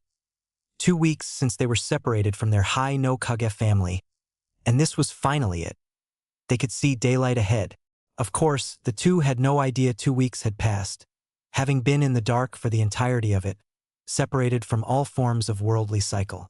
All they knew was that it had been a long time, too long, since they'd felt the warmth of the surface. At this point, Naruto felt like he was chilled to the bone. If he didn't know any better, he'd say that his natural body temperature had dropped a few degrees, like it was trying to adapt to living underground. This point was only accentuated when they finally broke the surface, and he felt the wave of heat rush over his body, despite the fact that it was mid-autumn. Wow! What is it, Naruto? I didn't think we'd actually make it out of there. If I didn't know any better, I'd say we circled the island some 200 or 300 times, he joked. That's about what it felt like, Hinata replied tiredly. My feet feel like they're about to fall off. Well, we finally surfaced. Did you want to take a break? No, not yet. Wait, do you hear that? Naruto did hear it. It was almost a light screaming sound. Let's check it out, the blonde replied deftly. And with all the grace and speed of a shinobi, the two vanished to the treetops. Break. Do you see that, Shika? Sasuke commented, staring at the strangers, his Sharingan spinning wildly. The genius glanced at Sasuke's eyes. He'd managed to awaken his bloodline a few days prior, narrowly saving Ino and Kiba in the process. Not the same way you do, but yes, I see it. I don't really understand it, Sasuke added. I see varying chakra spikes in that machine, like it's trying to use chakra to form something. This isn't good. What are foreigners even doing on this island? Shikamaru paused for a moment, thinking a bit. Nothing good. Get the others. We're nipping whatever's happening down there in the bud. Sasuke vanished. It would be a few minutes before he returned, and Shikamaru knew that he needed to use this time to formulate some sort of plan. But there were so many unknown factors involved. What if the enemy knew they were here? What if they were far more experienced in battle? If there was one thing the Nara heir preferred knowing, it was the facts, and in this situation, he may as well be flying by the seat of his pants. Break. Naruto and Hinata stood in the trees on the other side of the clearing. They too were staring at the contraption, but unlike Sasuke and Shika, they knew the others were there. There wasn't much the Byakugan can miss, but they weren't about to let the others know they were here, not so long as that foreign shinobi was even slightly aware of his surroundings. What was worse is that he wasn't alone. The others couldn't see them, but there were two more ninjas standing to either side of the man, both completely covered by a henge, making them look like large stones. Even that, however, wasn't the worst of it all. No, the worst of it all was that both of the henged shinobi were wearing headbands of the hidden cloud. I wonder if Taicho really is watching our every move, Naruto whispered. I hope so, Hinata replied, just as quietly. Cloud seems to be very interested in us lately. Naruto nodded his head. He really wished he could get a message to Shikamaru right now to let him know what they knew, to let him know they were there. But they couldn't take that chance right now. Break. Welcome back, Shika commented idly as Sasuke and the others landed beside him. Wait for my signal. Here's the plan. After a few moments, the group quickly got into position. Remember, we're going for the incapacitation, not the kill, but if your life is on the line, end him, Sasuke added after a moment. A brief rush of wind, and the group attacked. They had the element of surprise behind them. They had the numbers. They even had a multi-layered plan in place, just in case some surprise factors showed themselves. But you can't plan for everything, and despite the traps that Shikamaru had laid in place while Sasuke was away, and despite the fact that they were the most promising of their generation, not everything can be planned for. Not everything can be expected, and once you make a decision to do something life-changing and vital, you can't undo it. You're stuck with the repercussions whether you want them or not. The decision to attack head-on had been Shikamaru's mistake. They were ninjas, expected to strike from the shadows with deadly, precise attacks. Attacking head-on gave the two henged shinobi more than enough warning and more than enough time to counterattack, as shown by the backhand Chuji and Kiba received upon reaching the rocks. In that moment, two of their fighters were shut down before they even had time to realize that they weren't facing one opponent. They were facing three. So they were the chakra spikes I kept seeing. Sasuke shouted as he stopped and prepared a Keton Jutsu. Grand Fireball! The massive ball of fire hurled directly towards the two revealed shinobi, but a wall of water quickly intercepted it, leaving a steamy smokescreen, and more than enough time for Sakura and Ino to jump in, grab their comrades, and get back out. At least that's what they thought, until an arc of electricity shot Ino in the back. She fell to the ground, limp and smoking, Kiba in a similar state beneath her, but at least she was a firm distance away from the enemy. They wouldn't be able to make for the finishing blow without leaving themselves wide open. Unfortunately, the numbers were fairly even now with 3 of the High Hokage downed. It left their numbers at 4-3.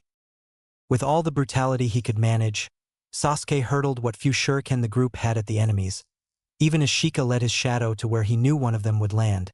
But the other seemed like he knew what would happen, and dashed forward at the genius's obvious opening, only to be swarmed with insects, biting at his flesh, trying to drain him of his chakra. In only a few moments, the man managed to course lightning through his system, frying the bugs, but he was too late, and out of the 7 there, only 2 knew what was coming as a blonde blur and a similar blue one appeared behind the man and began rapidly striking him in his tenketsu. Kage main jutsu. Success, Shikamaru stated, holding the other enemy in place. Now for the last one. The unknown man started clapping. No more than 30 seconds had passed since the battle began, and it was already over. 30 seconds, the man started, pushing his glasses up from the rim of his nose.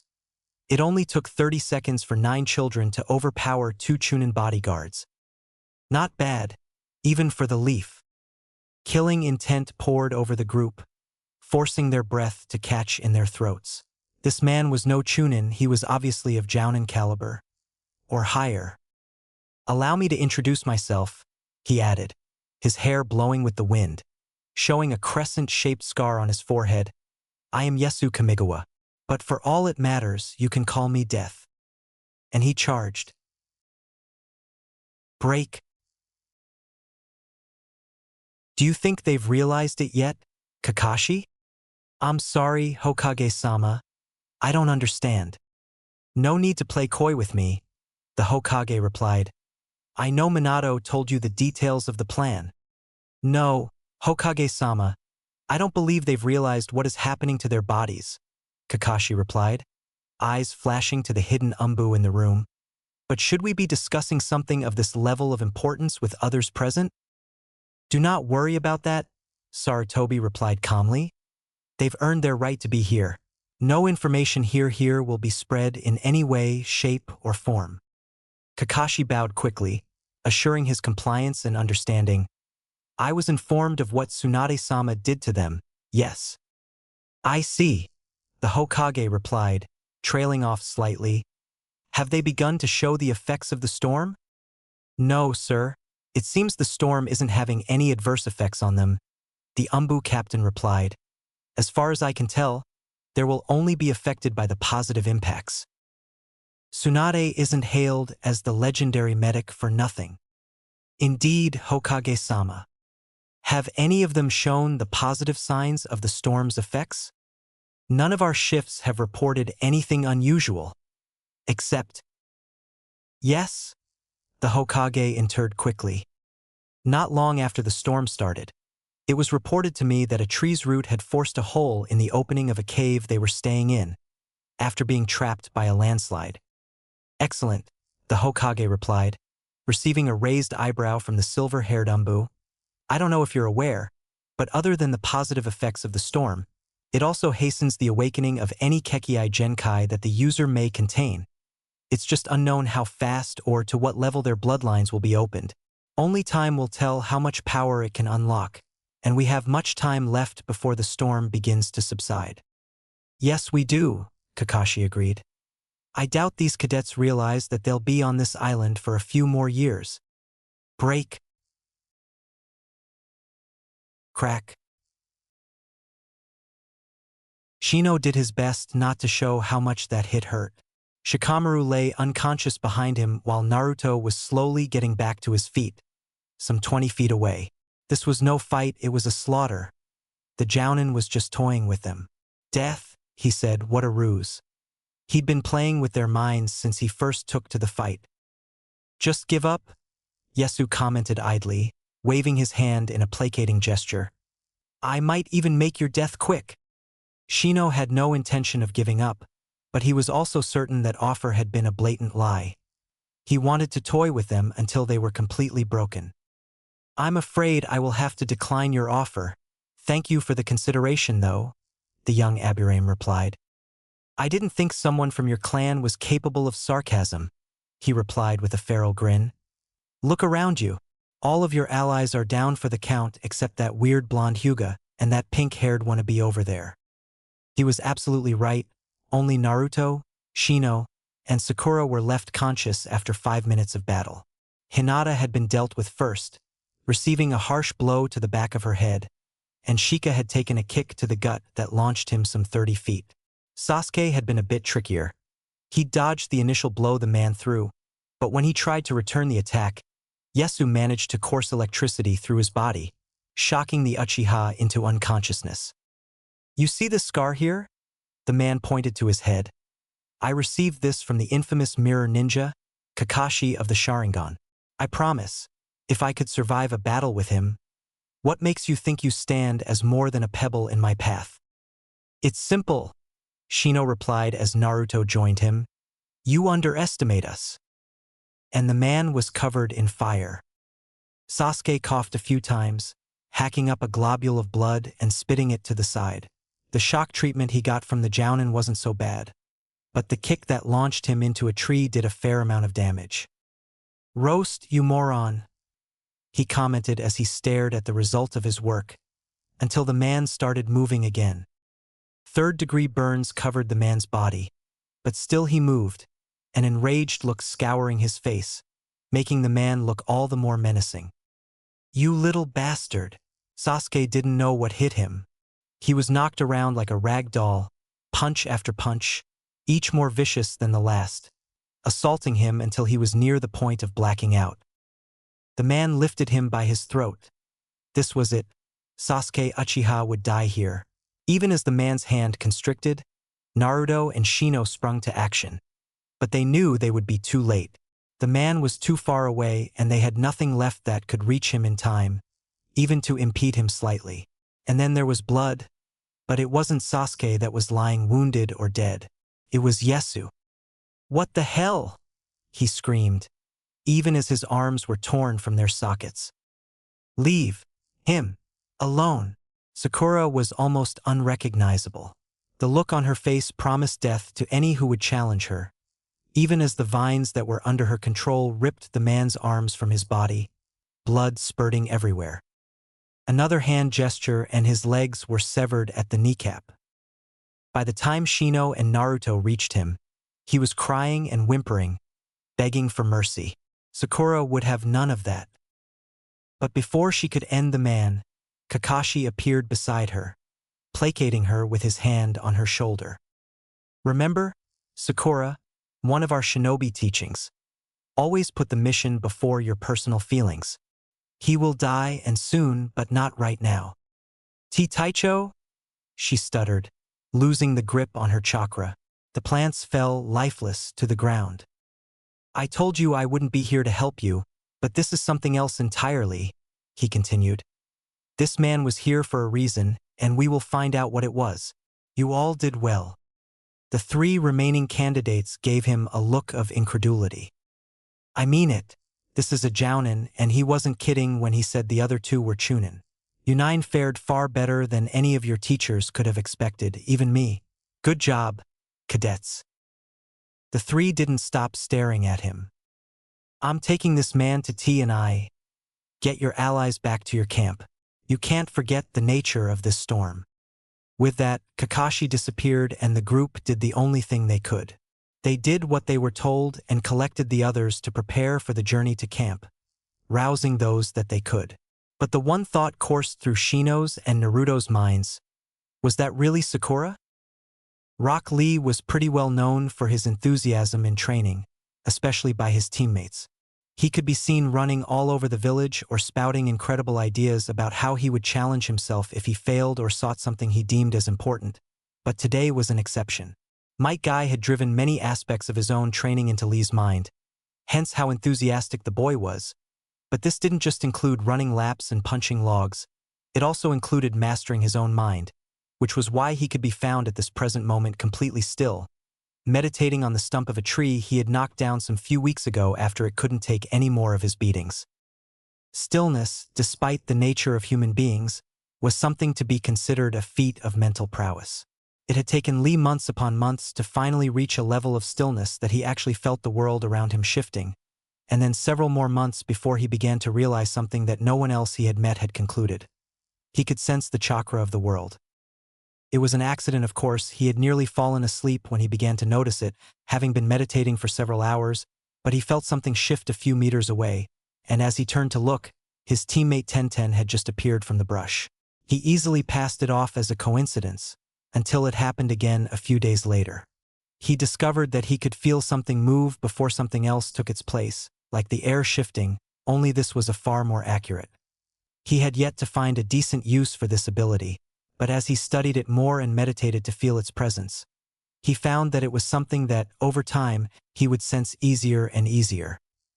He was certain that before he was done, feeling its presence would come as naturally as breathing to him.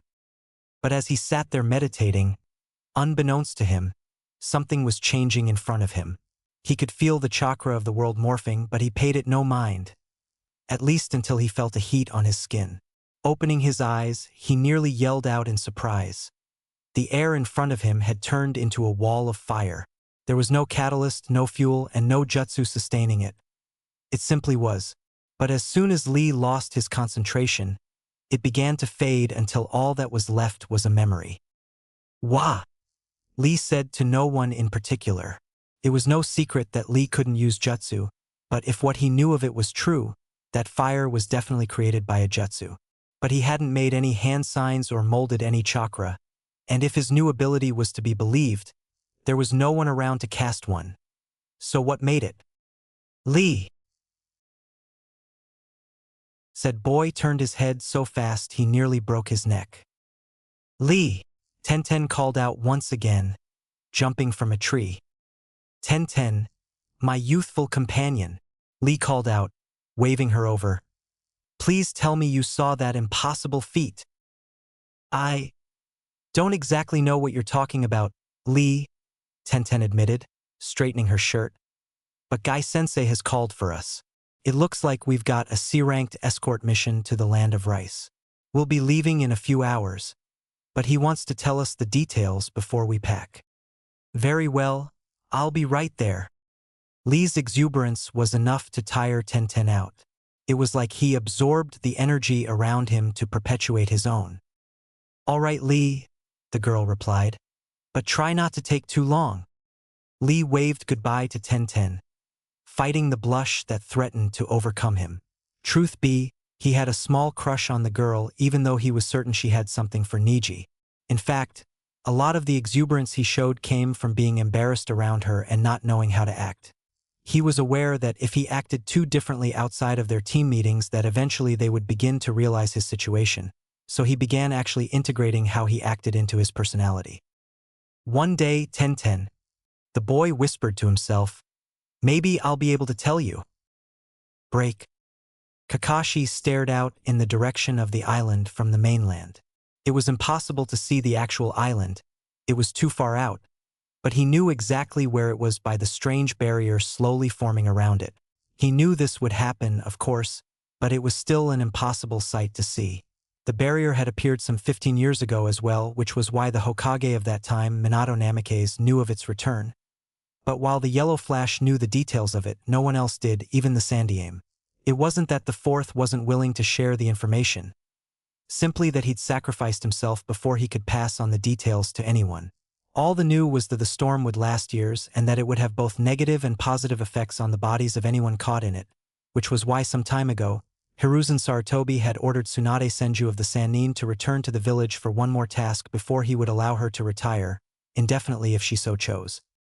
Even he wasn't certain of what exactly the legendary medic did to the children, but in all honesty, he wasn't too certain he wanted to know. The children, of course, had no recollection of the event. having put them in a sleep stasis until Tsunade was finished. When she was done, the children were tricked into believing that they'd simply slept an entire day from exhaustion. The barrier, though, would be the tricky part.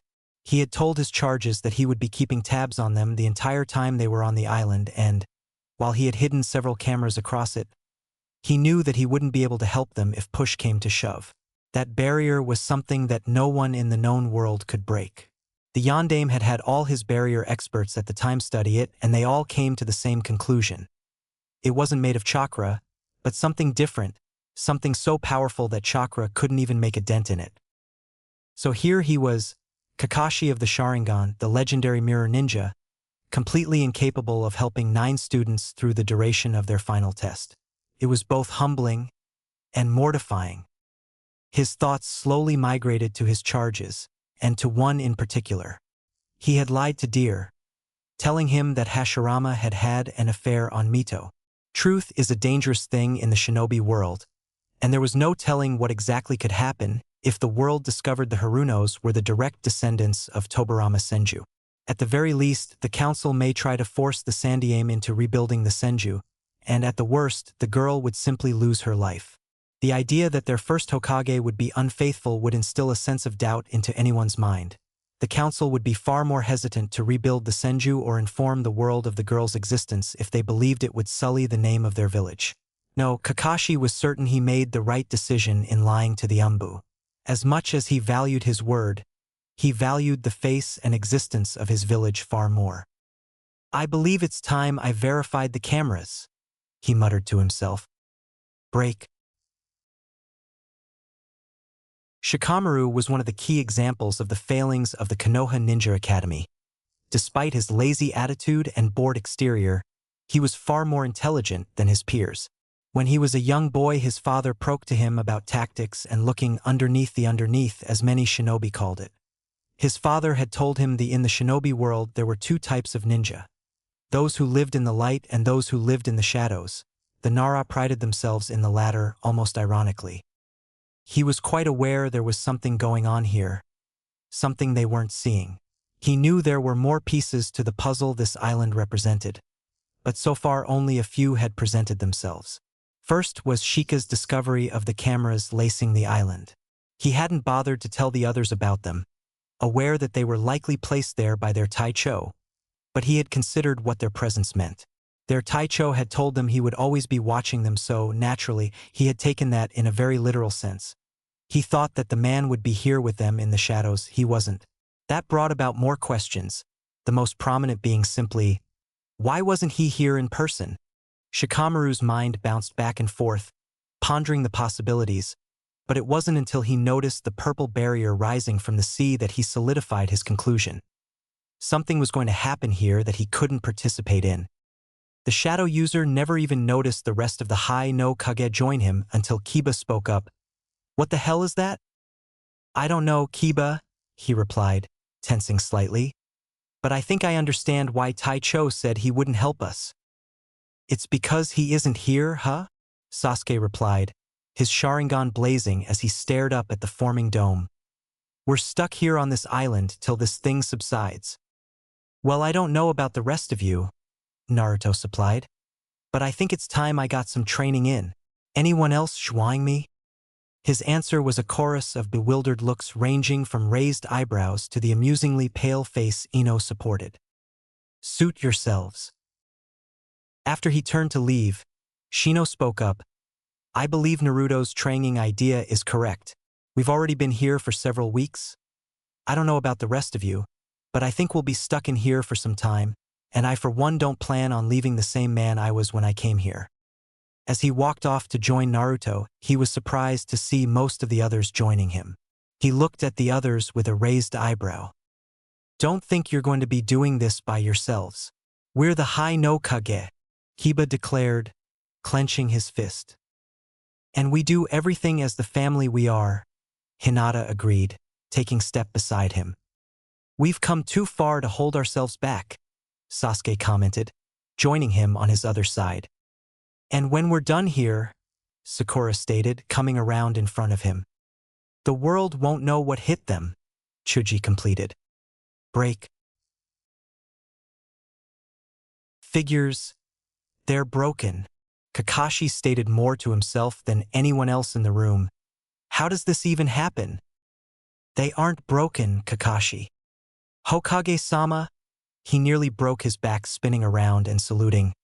Forgive me, I didn't notice your presence. It's okay, Kakashi, you can speak freely here, the aging man said with a smile. I ordered these from Tanzaka Town a few weeks ago, and I tested them before now. I don't understand what's going on. Kakashi, as I said, they aren't broken. Are you certain, Hokage-sama? I mean, everything on them is moving in dash. I'm quite aware, but I promise you this was mentioned by Minato. They aren't broken. But that could only mean dash. Exactly. Now you see why they were marked with their clan's symbol. Kakashi stood in silence for a few moments before speaking. What Tsunade did to them, will they still be human? The man stated with a stern look. What she did should obliterate any and all negative effects of the storm, Kakashi, as I said before.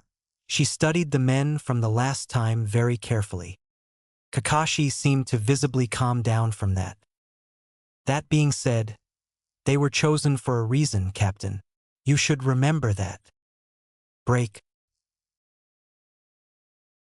Everyone, fall back to the cave, Kiba shouted, jumping from Treeline towards his team. I don't know what the hell it is, but something's chasing me.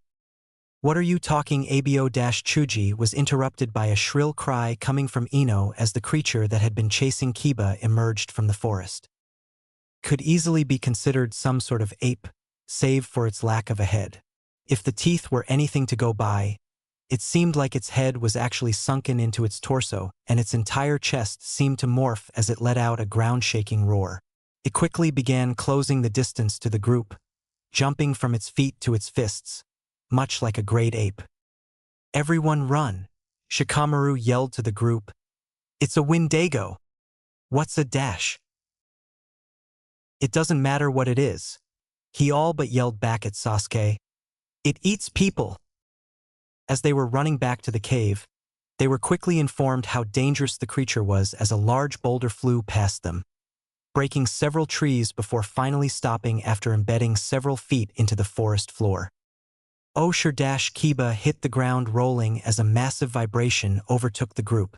The group turned to pick him up and defend him if necessary, but realized they'd lost the Wendigo after a brief moment. Naruto was about to speak up when he was blasted off his feet by a roar that created a massive gust of wind. As the group once again regained their bearing, Naruto paid careful attention to the feeling inside him. Something wasn't right, and it seemed everyone else realized it as well. What the hell is up with this island? The irony, Neji stated, walking ahead of his two teammates.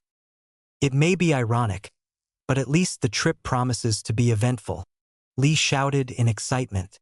Before the group had left, Guy had informed them that they were escorting a merchant by the name of Arandikawa to the land of rice to deliver his shipment, said shipment being the subject of Neji's ire, rice. A bandit-controlled toll road isn't exactly my idea of a good time, Lee, Tenten reprimanded, trying her best to look stern. That may be so, Lee replied, but it's not every day we get to test our skills against such unyouthful opponents. I, personally, consider it a marker showing how I've improved over the past year. Tenten smiled. Despite his outrageous persona, Tenten easily considered Lee her best friend. He had his flaws, some obvious, some not so. She found his attitude endearing. He constantly pushed himself to go farther than anyone believed he could, and, most of the time, he succeeded. Sure, he may be a boy at heart, longing for excitement and danger, rescuing princesses and liberating townspeople, but he was also a wonderful man at heart as well. He was always there when she needed him, so it was no surprise when she began developing some sort of feelings for him, even if it was just as a very close friend. Surely there are better ways to do that, Lee, she admonished. Yes, Lee, Neji added. I'm certain there are better ways that don't embarrass yourself while you're at it. Neji was referring to a mission that had happened a few months prior where Lee did, in fact, embarrass himself. It was a simple C-ranked mission to the land of birds where he finally snapped out of boredom and challenged Niji to a fight. 10 minutes late saw Lee running around the town, but he didn't notice the mud hole until it was too late. He spent a good part of the rest of that afternoon either running from male pigs or scrubbing himself down in the shower, each time proving unsuccessful as he was forced to run from the pigs again. Guy gave a glance back at his pupils. He had always sensed an unease in Niji, and recently, he had come to a revelation on what it was exactly. Niji felt inadequate. He would hide behind fate and talk down at others to make himself feel superior to others when the truth was far worse. He was forever banished to be considered less than human in his clan, and would remain a slave to his family until the day he died, and even in his death he would serve the clan. Guy knew Niji wanted to run from his fate and find something better in the world, but it was up to Niji to discover the truth around him. He couldn't see Tenten's crush for what it was and Lee's rivalry as a sign of true friendship, instead seeing her crush as a desire to be more than just another ninja and seeing Lee's rivalry as someone fighting to be more than what he was. A failure. Guy could only hope that Niji would open up one day and accept the affection of those around him. Only then would he truly be free. "We are still a few days out of my next destination," Arandi commented offhandedly to Guy, continuing their previous conversation. "But if you would like to stop for the night, I would not be opposed." Despite his sleek manner of speaking, Guy could feel the undercurrent of unrest in the man's voice, like he didn't want to make it where they were headed. If it were simply bandits, then he was certain the man wouldn't be so worried. Something about this mission felt wrong. Guy had learned long ago to trust his instincts, and right now, the alarms were blaring. "So you said this bandit toll road was along the Takamaru path leading into rice country?" Guy replied after a moment, not really acknowledging Arandi's previous statement. "Why not simply take another route again?" "I'm headed to Rimu City," he replied, staring dead ahead. "Taking any other path into the country would add days to my journey, which is why I hired your team. It is more profitable to simply hire you ninja to escort me through than to spend the extra few days it would take me to follow a different path." That sounded rehearsed. Guy pondered, narrowing his eyes at the unsuspecting man. "This may be a trap. So why is it you hired our team specifically?" Tenten added, joining in the conversation. "The young man over there actually," Arandi replied, almost uncertainly nodding towards Niji. "I've heard about the Byakugan. It allows the user to see every direction and even see through objects. Seeing as the road is roughly 40 miles long and the bandits have been known to set up their toll within a 20-mile stretch of it, I felt the boy's bloodline would be the most useful tool to carry along the way." Now the others had caught on too. Despite the man's calm atmosphere and smooth way of speaking, there was an undercurrent of uncertainty in his voice. It sounded rehearsed up until he started talking about Niji, immediately informing Guy of the true purpose of this mission. This man may have been a merchant, but he doubted this toll road was run by simple bandits, and the payment for the toll appeared to be nefarious. They were after Niji Hyuga. Niji was laying on this futon staring at the ceiling. He could tell they were walking into a trap, despite what Guy-sensei was trying to tell them. Even if he didn't give away any of the subtle signs of lying that a man usually would, he could tell simply from his overall attentiveness to the mission. Generally, the man was boisterous to say the least, even going so far as to shouting about youth to the world. Since overhearing that Niji's Byakugan was the main reason their team was hired, however, Guy had been slightly subdued and ridiculously attentive to the mission. He laid there for nearly an hour when he heard Lee stir beside him before the boy turned to face him. "I see you can't sleep either," Lee commented. Niji didn't respond, instead opting to glace at his teammate before returning his gaze to the ceiling. "Whatever is waiting for us down this road, we'll all walk it together," the boy continued, matching Niji's gaze. "Remember that we have your back, Niji. We're a team, don't try to ostracize yourself from us. Whatever comes, we'll face it together." Niji didn't bother replying and turned to lay on his side, facing the wall. After a few minutes, he could hear Lee's snores and turned to lay on his back again. The truth was, Lee's proclamation bothered him greatly. He still didn't feel as if Lee was a worthy adversary, nor did he care too much for the boy's personality, but there was something about him that made him want to believe his fate wasn't set in stone. Niji tried to squash the feeling down, but found that he simply couldn't. Freedom, he thought to himself, smiling gently. Perhaps it's not so far away after all. Niji closed his eyes and after a few moments, found the bliss of sleep.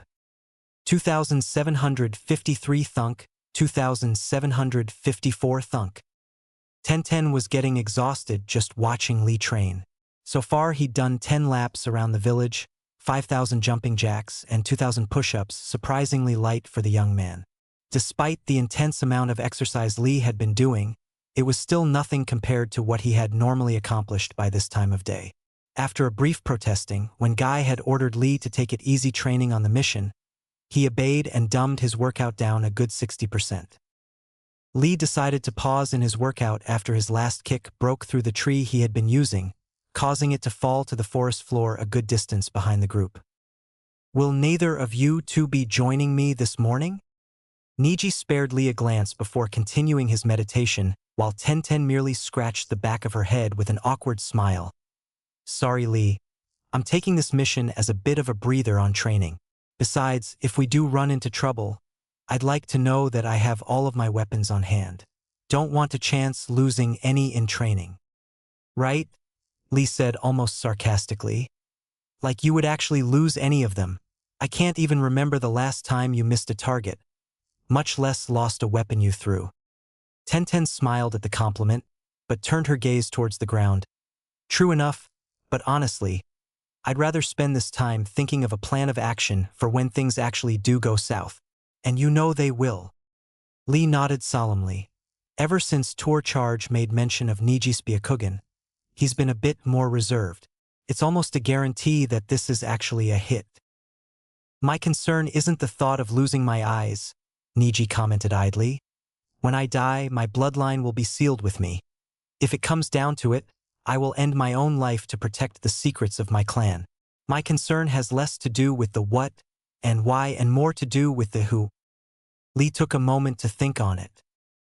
"I agree, my young students," Guy stated, landing behind Niji. "There are any number of potential clients for the eyes of a Hyuga, but I'm beginning to doubt that this is a bandit-controlled road." Lee voiced his question. "But why would you think that it wasn't Guy-sensei?"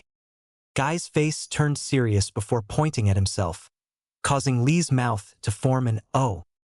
"Bandits don't stand a chance against ninja, and few less a chance against an experienced jounin like me. I don't mean to sound cocky, but I'm the eternal rival of Sharingan Kakashi. There's no minor bandit in the world that could stand a chance against me. The only other option," he stated, gesturing lightly with his hand, "is that they either have a ninja or so under their employ or they are all ninja," Niji finished for him. The man nodded his head solemnly. "I think I'm going to go for a walk," Niji commented offhandedly.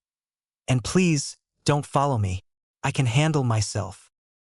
Lee looked like he was about to protest when Guy interrupted him. "Very well, but please do not wander too far from the village. We'll be planning a strategy right before nightfall, so I expect you to return before then." "Very well," and with that Niji took his leave. The others couldn't see it, but Niji actually cracked a smile. Perhaps he could defy his fate after all. To Guy's surprise, the group didn't have any real trouble for the rest of the trip. They had run across the bandits some 20 miles down Takamaru Path and dealt with them handedly. As they bid farewell to the merchant after arriving in Rimu, Guy could have sworn he saw an evil smirk cross Arandi's face, before it was replaced with the impassive look of a businessman.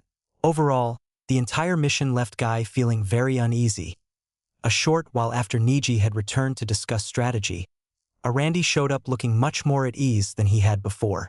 When asked why, he simply stated that the town had a red light district and he was feeling far better than he had in a long time. Despite his mission's success, the eccentric man felt that it wasn't over and had every intention of filling in the Hokage when they returned later that evening. With the growing tension with Kumo, any and all anomalies needed to be scrutinized over and then scrutinized again. Splash Naruto dove under the water again, swimming for a moment before surfacing and jumping out, landing on his feet in a sprint. A few weeks prior, the group had decided to resume their training. The rain wasn't letting up anytime soon, and they had quickly learned to jump anytime a thunderbolt struck the water, but they were making do. It had been Shino's idea to continue their training, justifying it by informing them just how long they'd been on the island compared to how much stronger they could have become by now. Needless to say, Sasuke and Naruto were more than jumping at the opportunity to get some serious training done. Ino and Shikamaru, not so much. They all fell in line eventually though, and were making some vast improvements.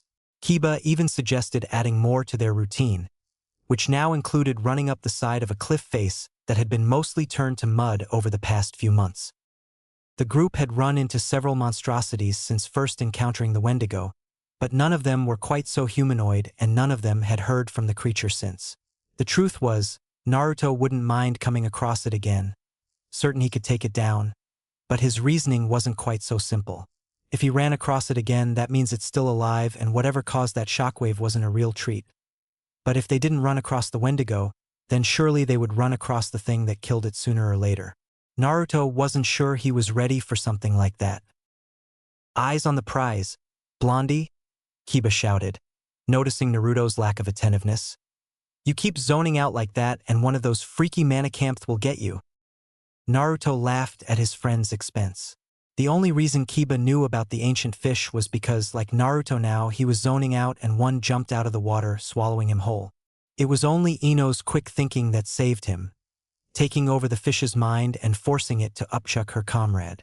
Kiba was so traumatized by the event that he didn't run over the ocean for a week after. Don't worry about me. Fish food? Naruto called out, smiling at Kiba's grimace. I think they have a taste for dog now. Before he knew it, Kiba was on him holding his head underwater. Let's see how funny you think it is when you have to grow gills. Thinking quickly, Naruto tapped Kiba's foot, effectively cutting his chakra flow, keeping him standing. With one last glub, Naruto jumped out of the water and bolted away from Kiba, laughing the whole way. Boys, Ino sighed, shaking her head. At least it's entertaining. Hinata ran over to where Kiba was and hoisted him to the surface of the water, hitting his foot and enabling him to chase after the blonde. Hinata smiled to herself. The boys were as bad as brothers, which, if she really thought about it, was the purpose of this training anyway. Kakashi banged his hand on the monitor in front of him again, as had been his ritual for the past week or so. From what the Hokage had told him, it wouldn't help at all, but he couldn't help it. Besides, it was a stress reliever and he had stress in metric tons. Guy had returned from his mission the previous night, and Kakashi had been the Umbu guarding the Hokage that night. He was absolutely positive that Kumo was after Niji, so the fact that the rest of the mission had been uneventful bothered him. A loose Byakugan, even a marked on, would be a benefit to them, and they past attempts at obtaining one had almost been successful. So it didn't make sense to Kakashi that they would just let Niji go without so much as even trying to. Kakashi paused in his thoughts. Perhaps they did try to get it from the boy. There was a period of time where Niji was separated from the rest of the squad. But that didn't make much sense. Sure, the boy was a prodigy, but he was no Jounin, and he was certain that Kumo would spare no expense at getting their hands on his eyes.